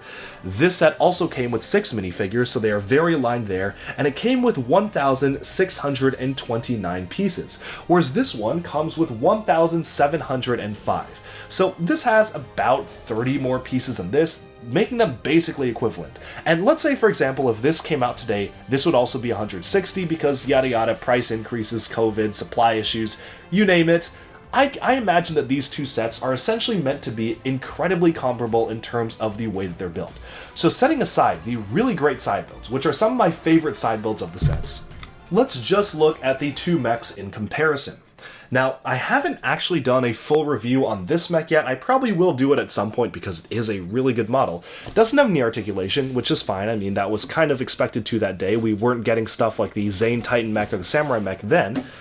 But this mech can actually articulate its legs pretty much all the way you would want to, so you can actually bend it backwards. They use literally the same exact leg technique, except this just doesn't have bricks that prevent it from being moved backwards. The feet obviously are more restrictive, but you can actually bend them back and forth a little bit as well as side to side, whereas the newer one doesn't allow you to do that. The head can actually be moved. You can move it up and down and side to side, so that is great to see. This actually does have head articulation. This set was also really monumental in pioneering drum lacquered gold as a color. Obviously it existed before Monkie Kid, but this set was really cool because it recolored a ton of elements for the first time in drum lacquered gold. To the boots on the feet, to these armor here, to the ingots, to these circular pieces, to the bananas, to the wheel pieces, to the kind of side armor pieces here, to the Nexo Knight shields in gold, to these grill pieces in these specialized gold colors. That was very monumental for LEGO to do. Whereas this set, unfortunately, doesn't do that.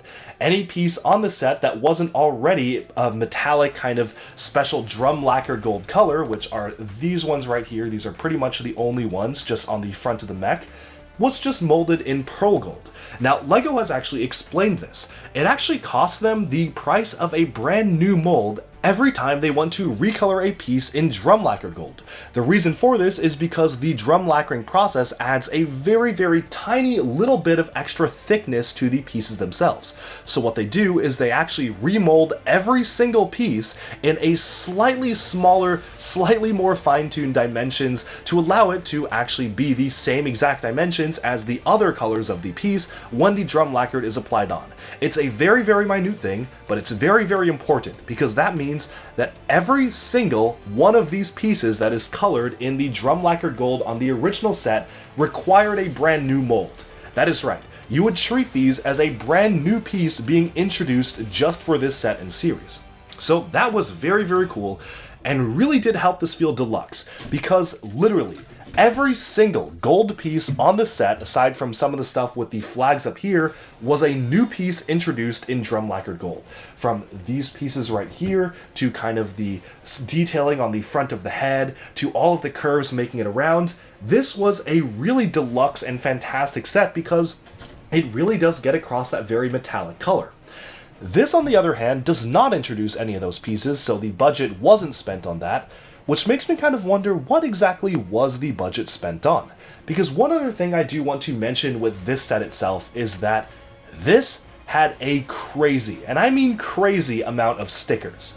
Let me show you the sticker sheet on screen right now. You can actually see the sticker sheet, and the thing that bugged me the most about it is that going back to the model, a lot of the stickers used, literally like 12 copies of the same print, were the same exact print being just used on the same piece in the same orientation.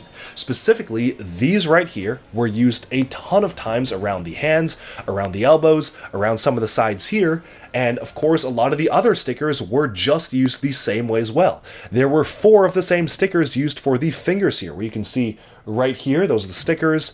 Right here, you've got stickers for the fingers, 2 of the same stickers being used on these pieces, a very frustrating sticker to put on for the mouth there, and yeah, this is very odd to me, because the thing is, Monkey Kid typically has very deluxe products and deluxe look and feels, and we'll talk about that a little bit more when we get to the minifigures. But it felt very strange to me to have to put the same sticker on the same piece in the same orientation over and over again. And you know, I don't really typically mind stickers. I usually enjoy actually putting stickers on. I think stickers do have good value because it means that you can reuse pieces for other stuff and they aren't locked to one print. But if you're using the same piece with the same print literally like 12 times in one set, I think that's the point where you actually consider doing it as a print. And if previously you had the budget to create a ton of new molds for the exact kind of model of this set, why not actually just invest a little bit in the printing budget and actually print some of the pieces here? But wait, they did, because this is printed right here. This one-off piece with the Monkey King emblem on the center of the chest is printed, and the same goes for the eyes, which of course the eyes make sense. But why was this printed and not this? That is very strange to me because this is a very easy sticker to put on. It's also a very specific piece where you can't really use this outside of MK specific stuff for the chest emblem. Don't get me wrong, I'm really happy it was printed and I was shocked to see that it was printed when I took it out of the box. But why not just make this a sticker and make this a smaller piece printed to prevent you from having to put literally 12 stickers on? That is very strange to me. I don't really know what was going on behind the scenes to necessitate that. But all in all, just some strange allocations of the budgeting of the set. But aside from that, I do kind of want to do a direct comparison between these two models. Obviously, despite them being spiritual successors, or I guess this is a spiritual successor to this, they have very different look and feels for the actual way that their silhouettes work out. This original mech had a very unique design with actual Technic gears being used to articulate the shoulders here, which were these very large kind of hollow circular elements, but then the arms themselves kind of felt a little bit lacking and awkward in the way that they actually just used some strange archways like here, which kind of felt a little bit strange to me.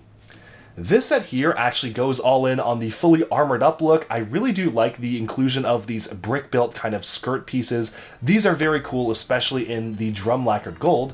I also kind of like the shaping here and how a lot more emphasis is put on the cockpit itself with a very nice technical readout on the screen there, whereas this one also had a pretty cool chest with kind of a circular view in the center. And then of course, instead of using brick-built pieces for the front, instead opted to use these metallic kind of vinyl pieces for the sides of the cloth on the legs there, which look really cool. This looks really good to me, and even a full-on cloth cape on the back, which is meant to mimic the original MK cape. This, on the other hand, uses these kind of awkward-looking brick-built side pieces, which I guess work out okay, but then it really makes the joints feel very exposed. There's a lot of open space right here, and here it's pretty much covered up because of these particular pieces being used on the cloth. So that, I think, is a bit of a con to me, and honestly, I would have much preferred if they literally just used this exact piece, maybe change the printing a little bit around the side here, because I think that would have really made the set feel more complete. One thing I think the thing is also missing is that on the older mech, I love the way that these particular shoulders were done, giving it a very unique silhouette in the show and in a set form to have these kind of large shoulder pads, whereas here you do have the guns which do flip down, but altogether, these shoulders feel a little bit more generic and standard in terms of being armored up compared to the original set. All in all, I think in terms of comparison, I'm going to be completely honest here, this set would have made sense if this was long discontinued. But the thing is, you can still buy this today from LEGO.com. It's retiring soon if it's not retired already by the time this video comes out, but this is one of the Monkey Kid sets from the first wave that they actually kept around, because they probably knew how good it was and wanted to keep it around as a staple of the theme. So this is still available, you can actually get it. I know it went on sale for Black Friday, so if you want it for even less than $150, you can do that. And then this is coming out very recently, just a couple of months later, presumably after this gets discontinued. And it's not a downgrade by any means. It's more of a lateral shift to me.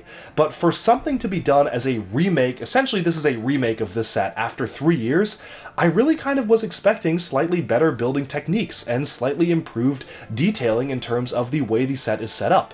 And I'm honestly a little disappointed in the way that this is essentially was hyped up to be kind of a successor to this, but instead kind of just feels like more of the same, if not worse than what we got before. Now this does have a lot of pros to it. There are a lot of things I love about this mech. And one of the things we're going to get to in a second, which is the detachable jet. But I just feel like this had such a unique impact. When the set came out, this was revolutionary for LEGO mech design. It was pretty much the largest original theme mech we ever got. It introduced a ton of new drum lacquered pieces, as well as these metallic pieces for the first time on mechs, as well as a full cape, and you actually got to see the potential of what LEGO could do, the best they could do out of a mech in 2020. 3 years later, here comes 2023, LEGO has shown us they can do better mechs than this. They can give them knees that actually work out for larger mechs. They can add better articulation for the legs. They can actually make things move their legs and not have this kind of restrictive technique being used. But then they just seem to have reverted back, borrowed too many aspects of the worst parts of this design, aka no knees, somewhat restrictiveness in terms of the upper legs here, and then just kind of doubled down and dialed it up in terms of having this just feel, yes, it's a very similar model, these feels like lateral shifts compared to each other, but I would have really wanted to see an improvement, especially if you look at something like Ninjago, where the Destiny's Bounty, which first came out in 2012, got a fantastic remake in 2015, got reimagined again in 2017, and then reimagined again in 2021, which every single iteration brought something new to the table and felt completely distinct and a solid improvement over the last. This just feels more of the lateral shift from here to here. And I would understand it if this was long discontinued, like if this discontinued at the end of 2020, and fans wanted a new Monkie Kid mech, this would have been perfect. This would have been great. It would have been like getting an older set kind of re-released almost in a similar fashion to sometimes LEGO does things and they just remake older sets. But having this still be on the market, which some would say is even better than this in terms of what the entire set includes, because again, it also comes with this and the other mech, just feels a little bit strange to me, and I definitely was expecting a little bit more from this mech. But that's enough I can say about the comparisons. I don't want to harp on it too much at risk of sounding like a broken record, which I probably already do. That's just personally what I think about the model. But we haven't shown off the coolest thing about the model yet, and one of my favorite things, and that is the detachable jet. So how does this work? Well, first of all, this weapon pops off right here, which is kind of this cool-looking blade weapon. I know I didn't talk a lot about the new molds for the blades. They're pretty cool. They fit in with Bionicle stuff, with a Monkie Kid flare with the clouds on it. I think they're pretty useful and better than some of the other large-scale blades that LEGO has come out with recently. Now, moving on to the back here, you can now detach these pieces here, so these blades just come right off. And then you flip the guns upwards, like so, and this entire thing just kind of pops off the back. This whole separation thing right here just kind of separates from the back. It is held in very securely with not only 2 axles, but 2 clips as well. And then you're left with this as the mech itself. The back is actually still pretty detailed after having this be separated, which is really cool. I kind of like this better than without the jet attached on it, because this jet, as cool as it is, makes the back feel very clunky. And this just feels a little bit better to me, and maybe that was some of the shortcomings of the set. They really tried to factor in the jet itself being such a big draw to the set that they had to make some compromises along the way in terms of restricting articulation. But enough about the mech, let's put the mech aside and take a look at the jet itself. So how does this work? So this is actually really cool and interesting, because first of all, you actually kind of rotate these out, so these act as the engines of the jet. Now, this right here is very interesting because this is not actually attached fully. You just kind of remove the guns here, so these guns come off. This whole piece just flips down like so. So right here, this is the way the guns are supposed to be up, and then this just kind of flips down on the back, so making that fully seamless. You lift this up, and what's very cool is that this has a spot to attach the guns. So now you can attach the guns like this, and then this whole blade piece now sits on the inside of the jet itself. This comes down, and these blades, oh, there we go. These blades plug into the back of the guns here. So that is the complete look of the MK jet. Now, sometimes detachable builds from LEGO models, especially larger models, are a little bit hit or miss, I will say, and sometimes they feel very shoehorned in. This does not. This feels really good. I am very, very impressed that they took what was essentially the jetpack and the tail of the mech, the front guns and some of the blades, and essentially made it its own build. And this feels like it could have been its own side build to a different set, or maybe even its own set. This is a really cool way of kind of making these systems modular with each other. It's very easy to combine and kind of reminds me of the different builds that you got out of the Bone Demon mech. And that's one of my favorite things about the Monkie Kid line. Even though you're just buying one set, and even though I did complain that all of the $160 you're paying goes just into the mech itself, you're still getting a lot of value out of having this detachable build, which feels like a very substantial side build of the set itself. And yeah, if you take the mech again and put them side by side,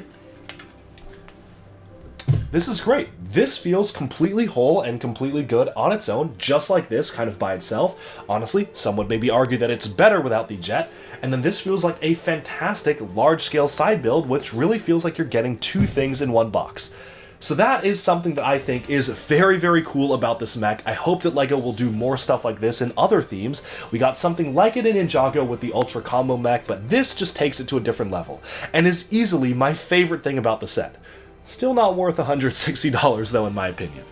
But with that, I think we've summed up my thoughts on the set. It's honestly a little bit of a mixed bag, and I feel really bad saying that because Monkie Kid has been one of my favorite original themes, and I still stand by the fact that Monkie Kid gets the best sets out of any LEGO original theme, pretty much bar none. I'm gonna be honest, I love Ninjago. Ninjago's story is pretty much unparalleled in this modern age of LEGO storytelling. Their sets don't come close to this. Even this, which I think is kind of an average mech and not really as good as some of the older ones, aside from a few standouts in Ninjago's waves, they never really get to this level of quality and detail. And again, the themes have two different budgets, and it's kind of hard to compare them, but just as a testament to how much detail and expertise just goes into developing these Monkie Kid sets, where even one that I spent a lot of this video complaining about being average is still one of the best original theme sets that LEGO has currently available at their portfolio. So good on LEGO designers for doing that. Let's just give us a little bit better mech next time, because I think LEGO can do better than this. Alright, so here we have the minifigure selection of the entirety of the 2023 LEGO Monkie Kid wave. Again, if you want to see how the individual figures compare against some of the other ones, in terms of the individual sets, I'll be publishing individual set reviews which look at the minifigure selections of each set. For the purposes of this mega review, I'll just be taking a look at all of the minifigures as a whole, because I feel like that's the best way to do this. Now, the wave includes 3 versions of Monkie Kid, one of which is a repeat from last year, 3 versions of May, again, one of which is a repeat from last year, 1 Tang, 1 Sandy, 1 random civilian, 2 Pixies, 1 Monkey King, 1 little brand new print of the LEGO City kitten mold for the Mo cat right here. It also includes 2 copies of the Yellow Tusk Elephant, 2 copies of the Golden Winged Eagle, however it is slightly different in terms of the variations. One of them uses actual golden wings as the back piece, which was a piece introduced in video, and the other one has a nice brick-built solution for the wings itself. Finally, you have only 1 copy of what appears to be one of, if not the main villain of the wave, which is the Lion Demon there, as well as 5 different Ink Warriors, 3 of which are kind of a standard version, and 2 of which are called Ink Generals, which are basically the same exact thing as the Ink Warriors in terms of the face printing and the torso printing, just with ghost legs, armor, and a slightly different hairpiece. Now, the composition of the figures in this wave is interesting, because if you may notice, a lot of them are sporting new weapons. Well, that's because Monkie Kid introduced a brand new weapons pack, where every single time that one of these weapons packs are included in a set, you get all of the weapons. So, for the sets that are advertised to say, oh, this is the one set where you can get, say, the staff from. You can also get all the other unique pieces for the other weapons. You can get May's sword piece, you can get the Lion Demon sword, you can get Tang's staff, you can get Sandy's 2 different pieces of his staff, the rake for Pixie. Every single one of these sets that does include one weapons pack includes them all, which is really nice. It's similar to the golden weapons from LEGO Ninjago in this year's latest Crystallized thing. It does make it a little bit weird though, because these sets are advertised as a journey to collect the different weapons. Now, there are only 5 sets in the wave, and the distribution is very odd, because out of those 5 sets, only one of them includes Tang's weapon brick built in the way it's supposed to be. It includes the top weapon piece as well as the pieces that are meant to include it. That set does not have Tang in it. Only 2 of them are advertised to include May's sword piece, although obviously you can just get a dragon hilt from Ninjago and stick the sword on top of it. Now, only one of them has Sandy's piece, although again, you can also just get the other pieces used to make it. And lastly, there technically are only 2 sets which include the Monkey King staff, although they are built a little bit differently from each set to set. It is kind of strange to me how they have built the entire collectible factor of the Waves pieces and having a whole hunt for the Waves, although you can just get all the pieces in buying any one of the sets, which is a little bit odd, but I guess that was maybe part of the intent, is to actually be able to let kids be able to create their own and to have more. It probably also was from a production point of view. It costs a lot more to create individual molds for each one of the weapons rather than just to create one mold, which makes them all at once and puts them in a bag. So for cost reasons, they decided to include all of them in each copy of these sets that do have them, but that overall just makes the collectability of the pieces in the Wave feel a little bit strange, because, for instance, the largest set, or the second largest set of the Wave, which is the Monkey Kid's Team Hideout, is advertised to include 1 copy of each of the weapons, with the rake here, the staff there. You have the Tang staff there, the sword here, as well as Sandy's weapon right here, and you can even put together the ink blade as well. However, despite that one set advertising that you get all of them in the one set, you also are able to get some of the other ones with the other characters, so it makes sense to get a sword for May and a staff for Monkey Kid. But Tang is exclusive to the Ultra Mech so far, but he doesn't have his staff in the set, because instead that set is advertising that you can make the Monkey King staff instead. So I don't really know what the logic was behind that. It does feel a little bit strange to me how the collectibles aren't really collectibles, but it is nice because you obviously can just make Tang's staff if you have a 3L gold bar and a golden lightsaber hilt, so it's not a big deal. It does come with the piece, but just kind of strange how the set that is advertised to have his staff does not actually have Tang. And that is the one thing that I feel is quite odd about the minifigure selection here, where unlike a lot of other Waves for Monkey Kid stuff, it feels that for this one there actually were some budgetary constraints, where there are a lot of really obvious pieces to say give figures dual molding or give them side leg printing, but they never introduced a figure with both dual molding and printing on the side of the leg, for some reason. Take Sandy for example. As you can see here, let me just go ahead and remove some of his accessories so we can take a look at this just on his own. Sandy is featured a brand new civilian outfit. This is a really nice outfit for him. And you would imagine that you've got purple continuing along the sides, you've got some gray details, but mostly purple. You would think that these would be dual molded. But no, they are not, which makes it feel very awkward in the way that they're cut off, where you can see the purple coloration goes all the way on the side and then just cuts off at the back, where this would have been the perfect time to actually dual mold legs, but for some reason LEGO chose not to. And that feels to me really strongly like a budgetary constraint, where a lot of times, a lot of figures in previous Monkey Kid waves did not have this issue, and instead were just able to be completely fine and be fully detailed with printing on the side of the legs as well as the regular dual molding, but for some reason they didn't do it here. Now again, here I am complaining, or I'm not even really complaining, because getting printing on the side of the legs is still really special and above and beyond what we normally get for LEGO themes. It just feels kind of strange to me, where again, here's another example. Take a figure like Tang here. Tang is in his kind of monk-type outfit. This is something that very obviously feels like it should have been dual molded with tan and white, and you've got the dark red and white on this side. But no, it's not. This is just printed on the side. Now take a look at the civilian outfit for May.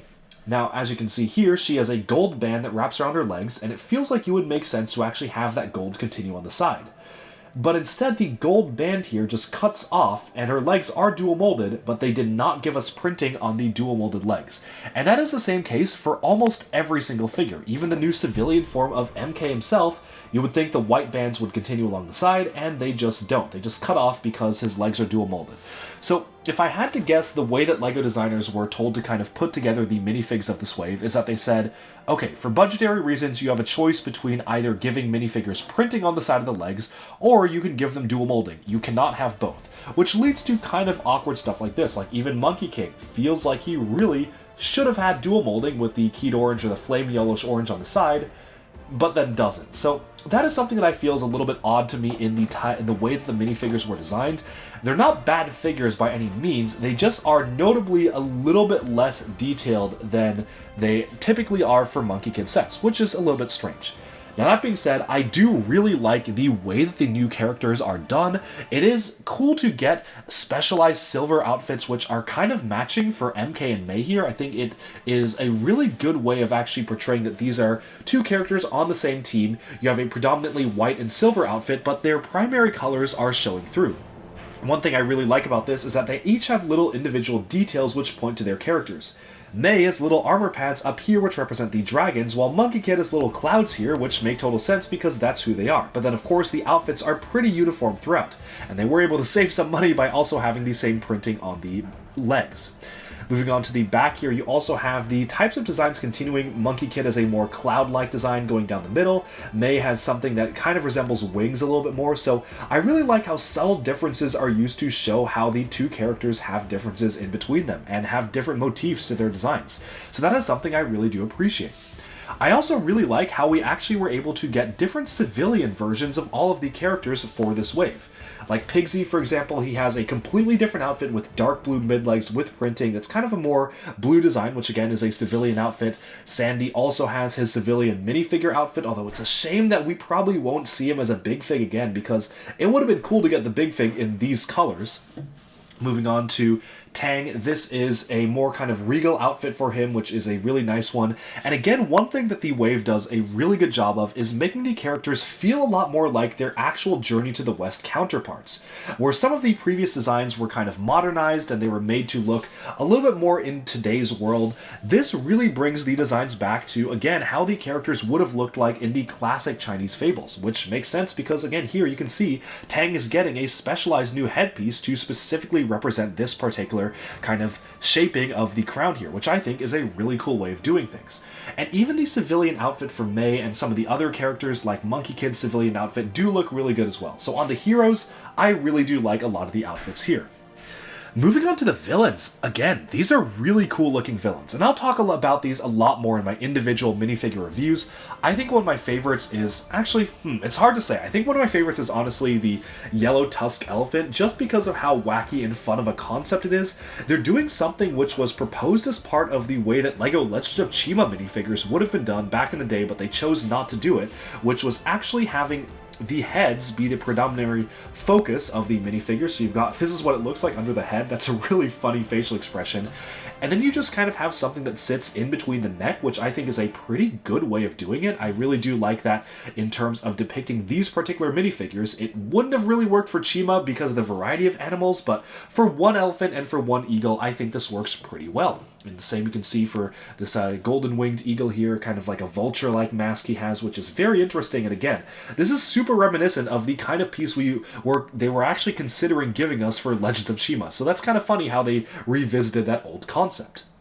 Now, the Lion Demon here is the most extravagant of them all. He has a dual color cape, which is really cool looking, this fabric-y type of detail. One thing I like about these villains is that they look like they're kind of being overtaken by an evil side or the ink type of side, so you have some bits of purple and black bleeding into their main color schemes here, where they each have their own color scheme, but you can really see that especially for the lion here, you've got kind of one arm that's all black, representing the ink side of him taking over, which I think is a really cool way of doing things.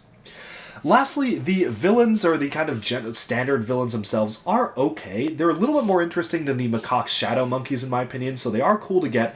The gold, purple, and black color scheme is a good one. I feel, though, that if they keep giving us these in the summer sets as well, they're going to get very repetitive very quickly.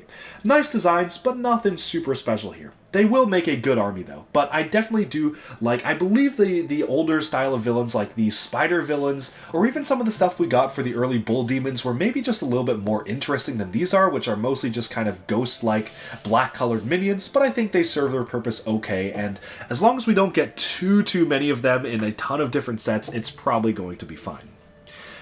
But with that, honestly, we have summed up my look at all the minifigures. I'm having some trouble getting the elephant to stand here with his two massive club weapons, but it's a pretty good minifigure distribution, and we'll talk a lot more about minifig distribution in the later reviews.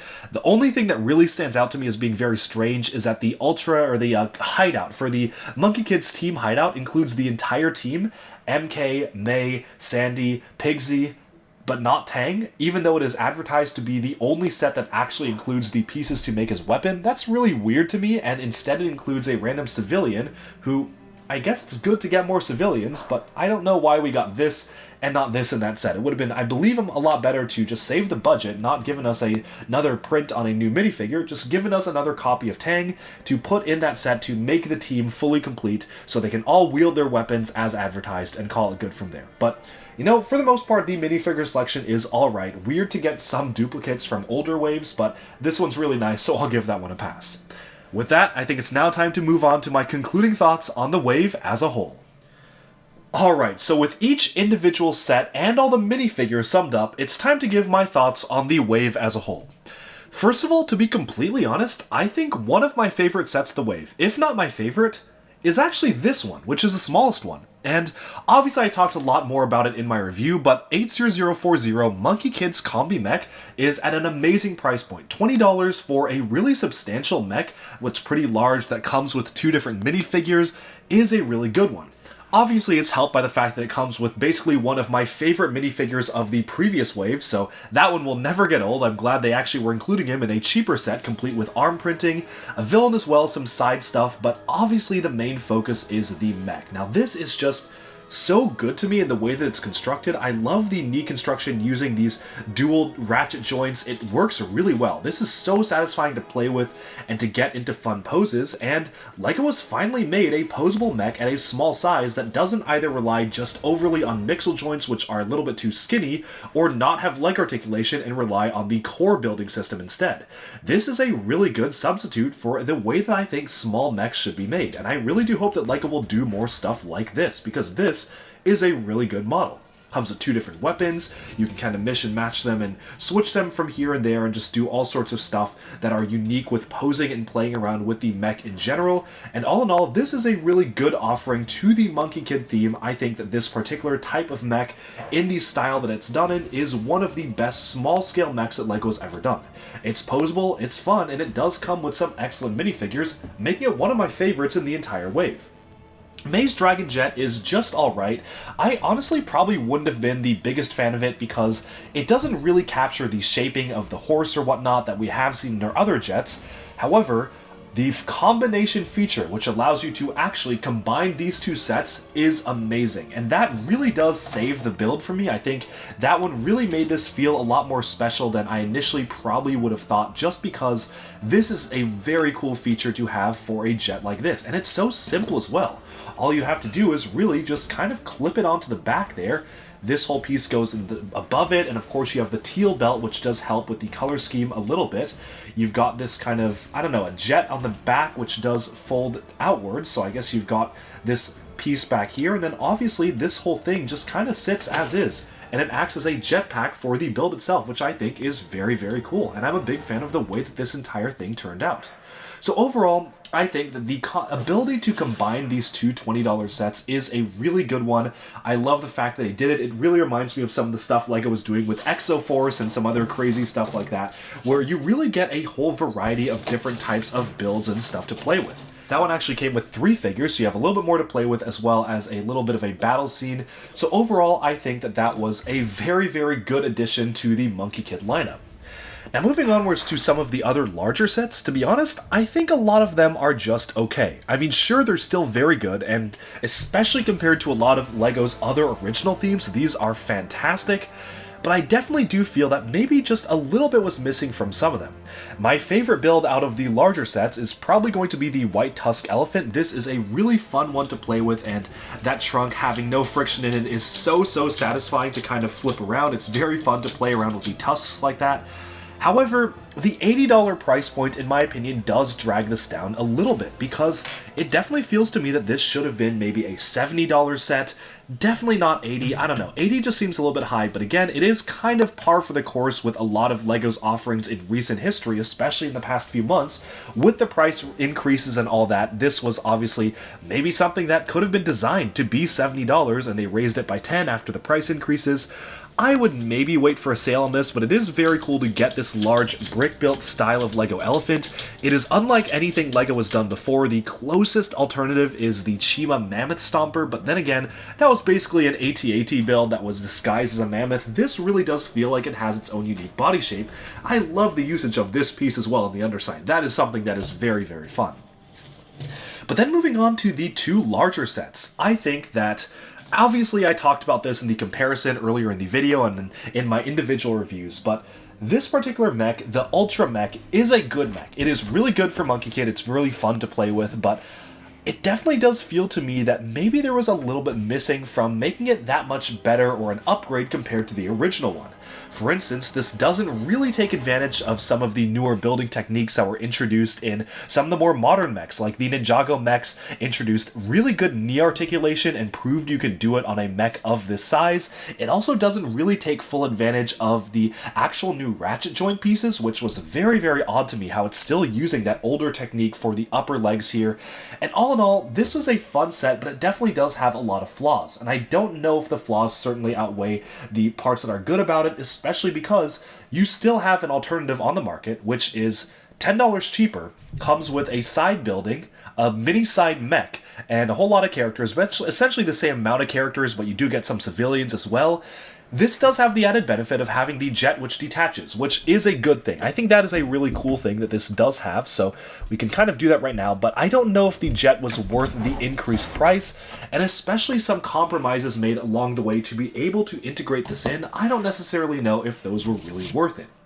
Overall, I think the building techniques and the features of this model are very fun. It is very cool to be able to have a jet come off of it.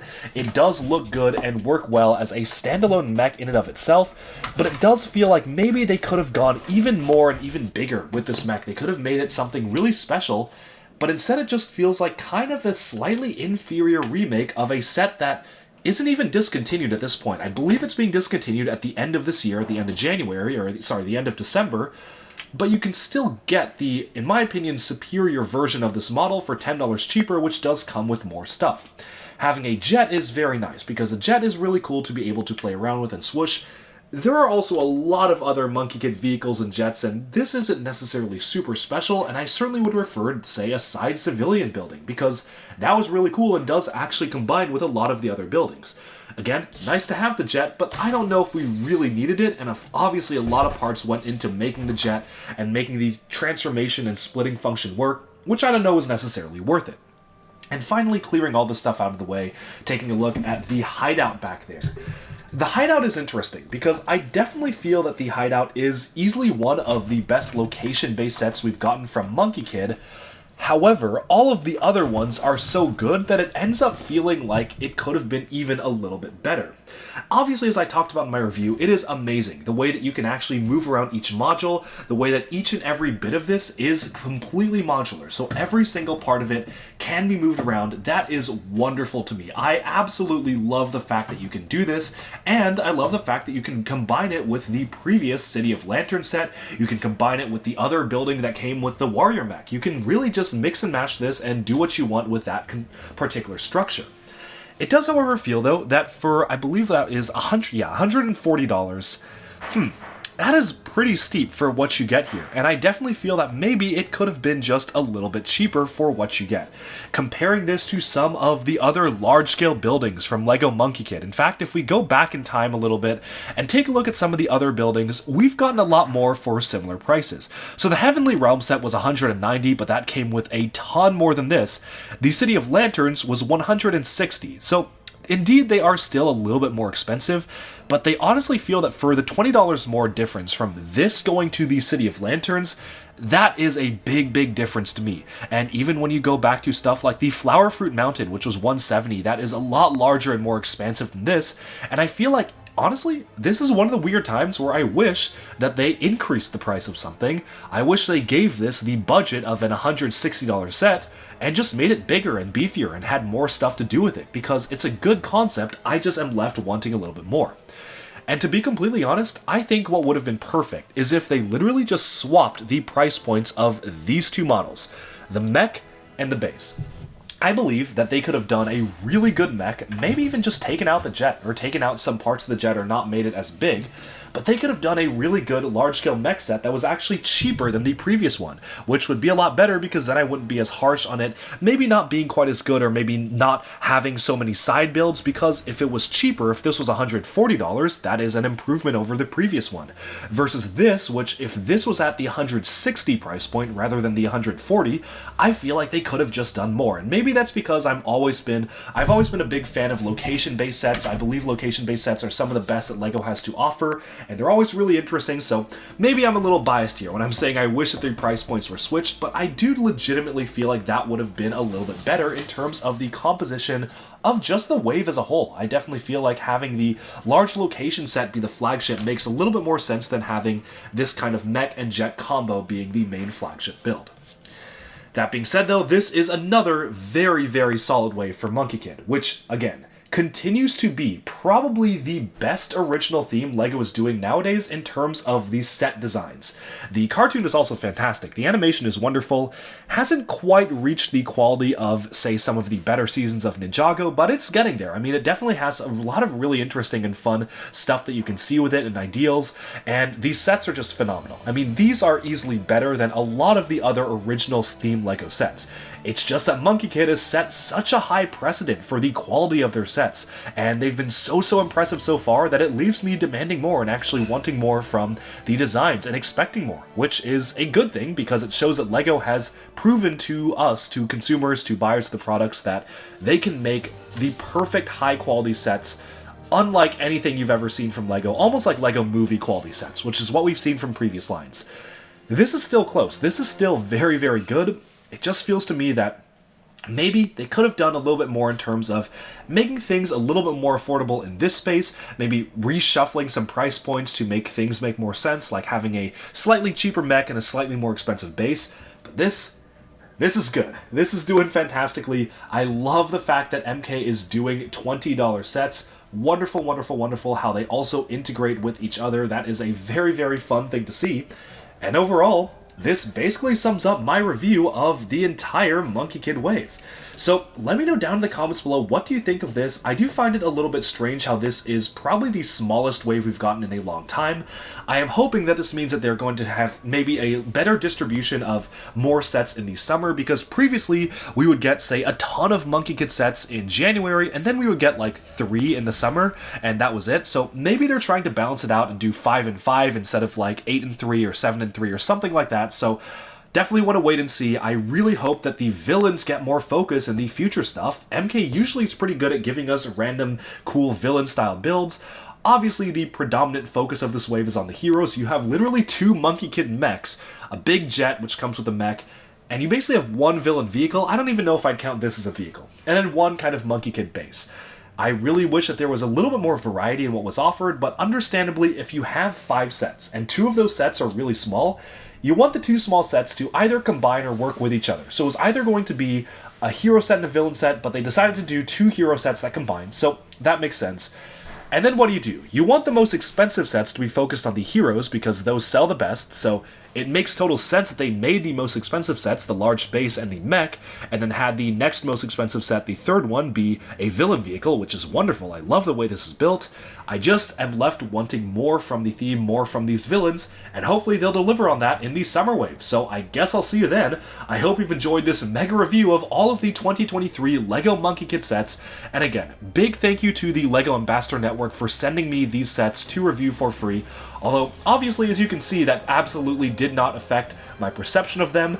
I still feel like these are a little bit overpriced, and I definitely have been as, I believe, fair as possible and unbiased as possible with my review. So I hope you have enjoyed these particular videos. Thank you all so much for tuning in, and yeah, let me know what you think of these sets and what is going to be the first one you're going to buy, because these are really, really good quality sets.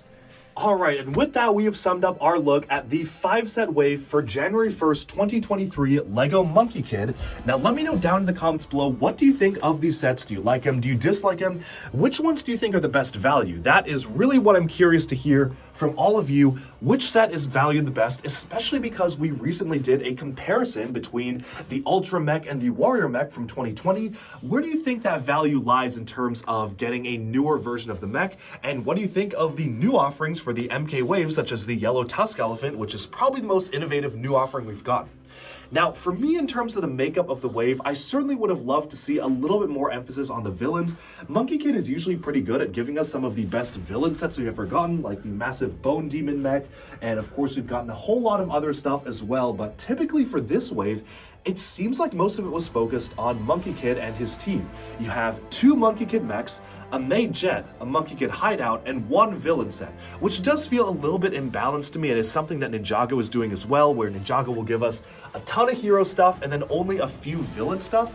I certainly hope Monkey Kid doesn't fall into that trap because they've been really good at giving us fantastic, phenomenal villain sets in the past, most of which actually rival most of the hero stuff and even outshine them. The massive Spider Queen mech is an absolute standout from last year. We got, of course, some Demon Bull stuff as well, and there's all sorts of really interesting things they can do with villains that aren't just the standard red, teal, and gold of the Monkey Kid lineup, so I certainly hope that LEGO will do more villain stuff in the future. That being said, I still am pretty pleased with the lineup of the 5 sets this year, and I can't wait to see what they have planned for the summer. With that, we have summed up the Monkey Kid January 2023 Mega Review. Let me know in the comments below what do you think of this wave, and be sure to like and subscribe for even more LEGO news, reviews, discussion, and analyses coming your way very soon. Thanks, and bye for now.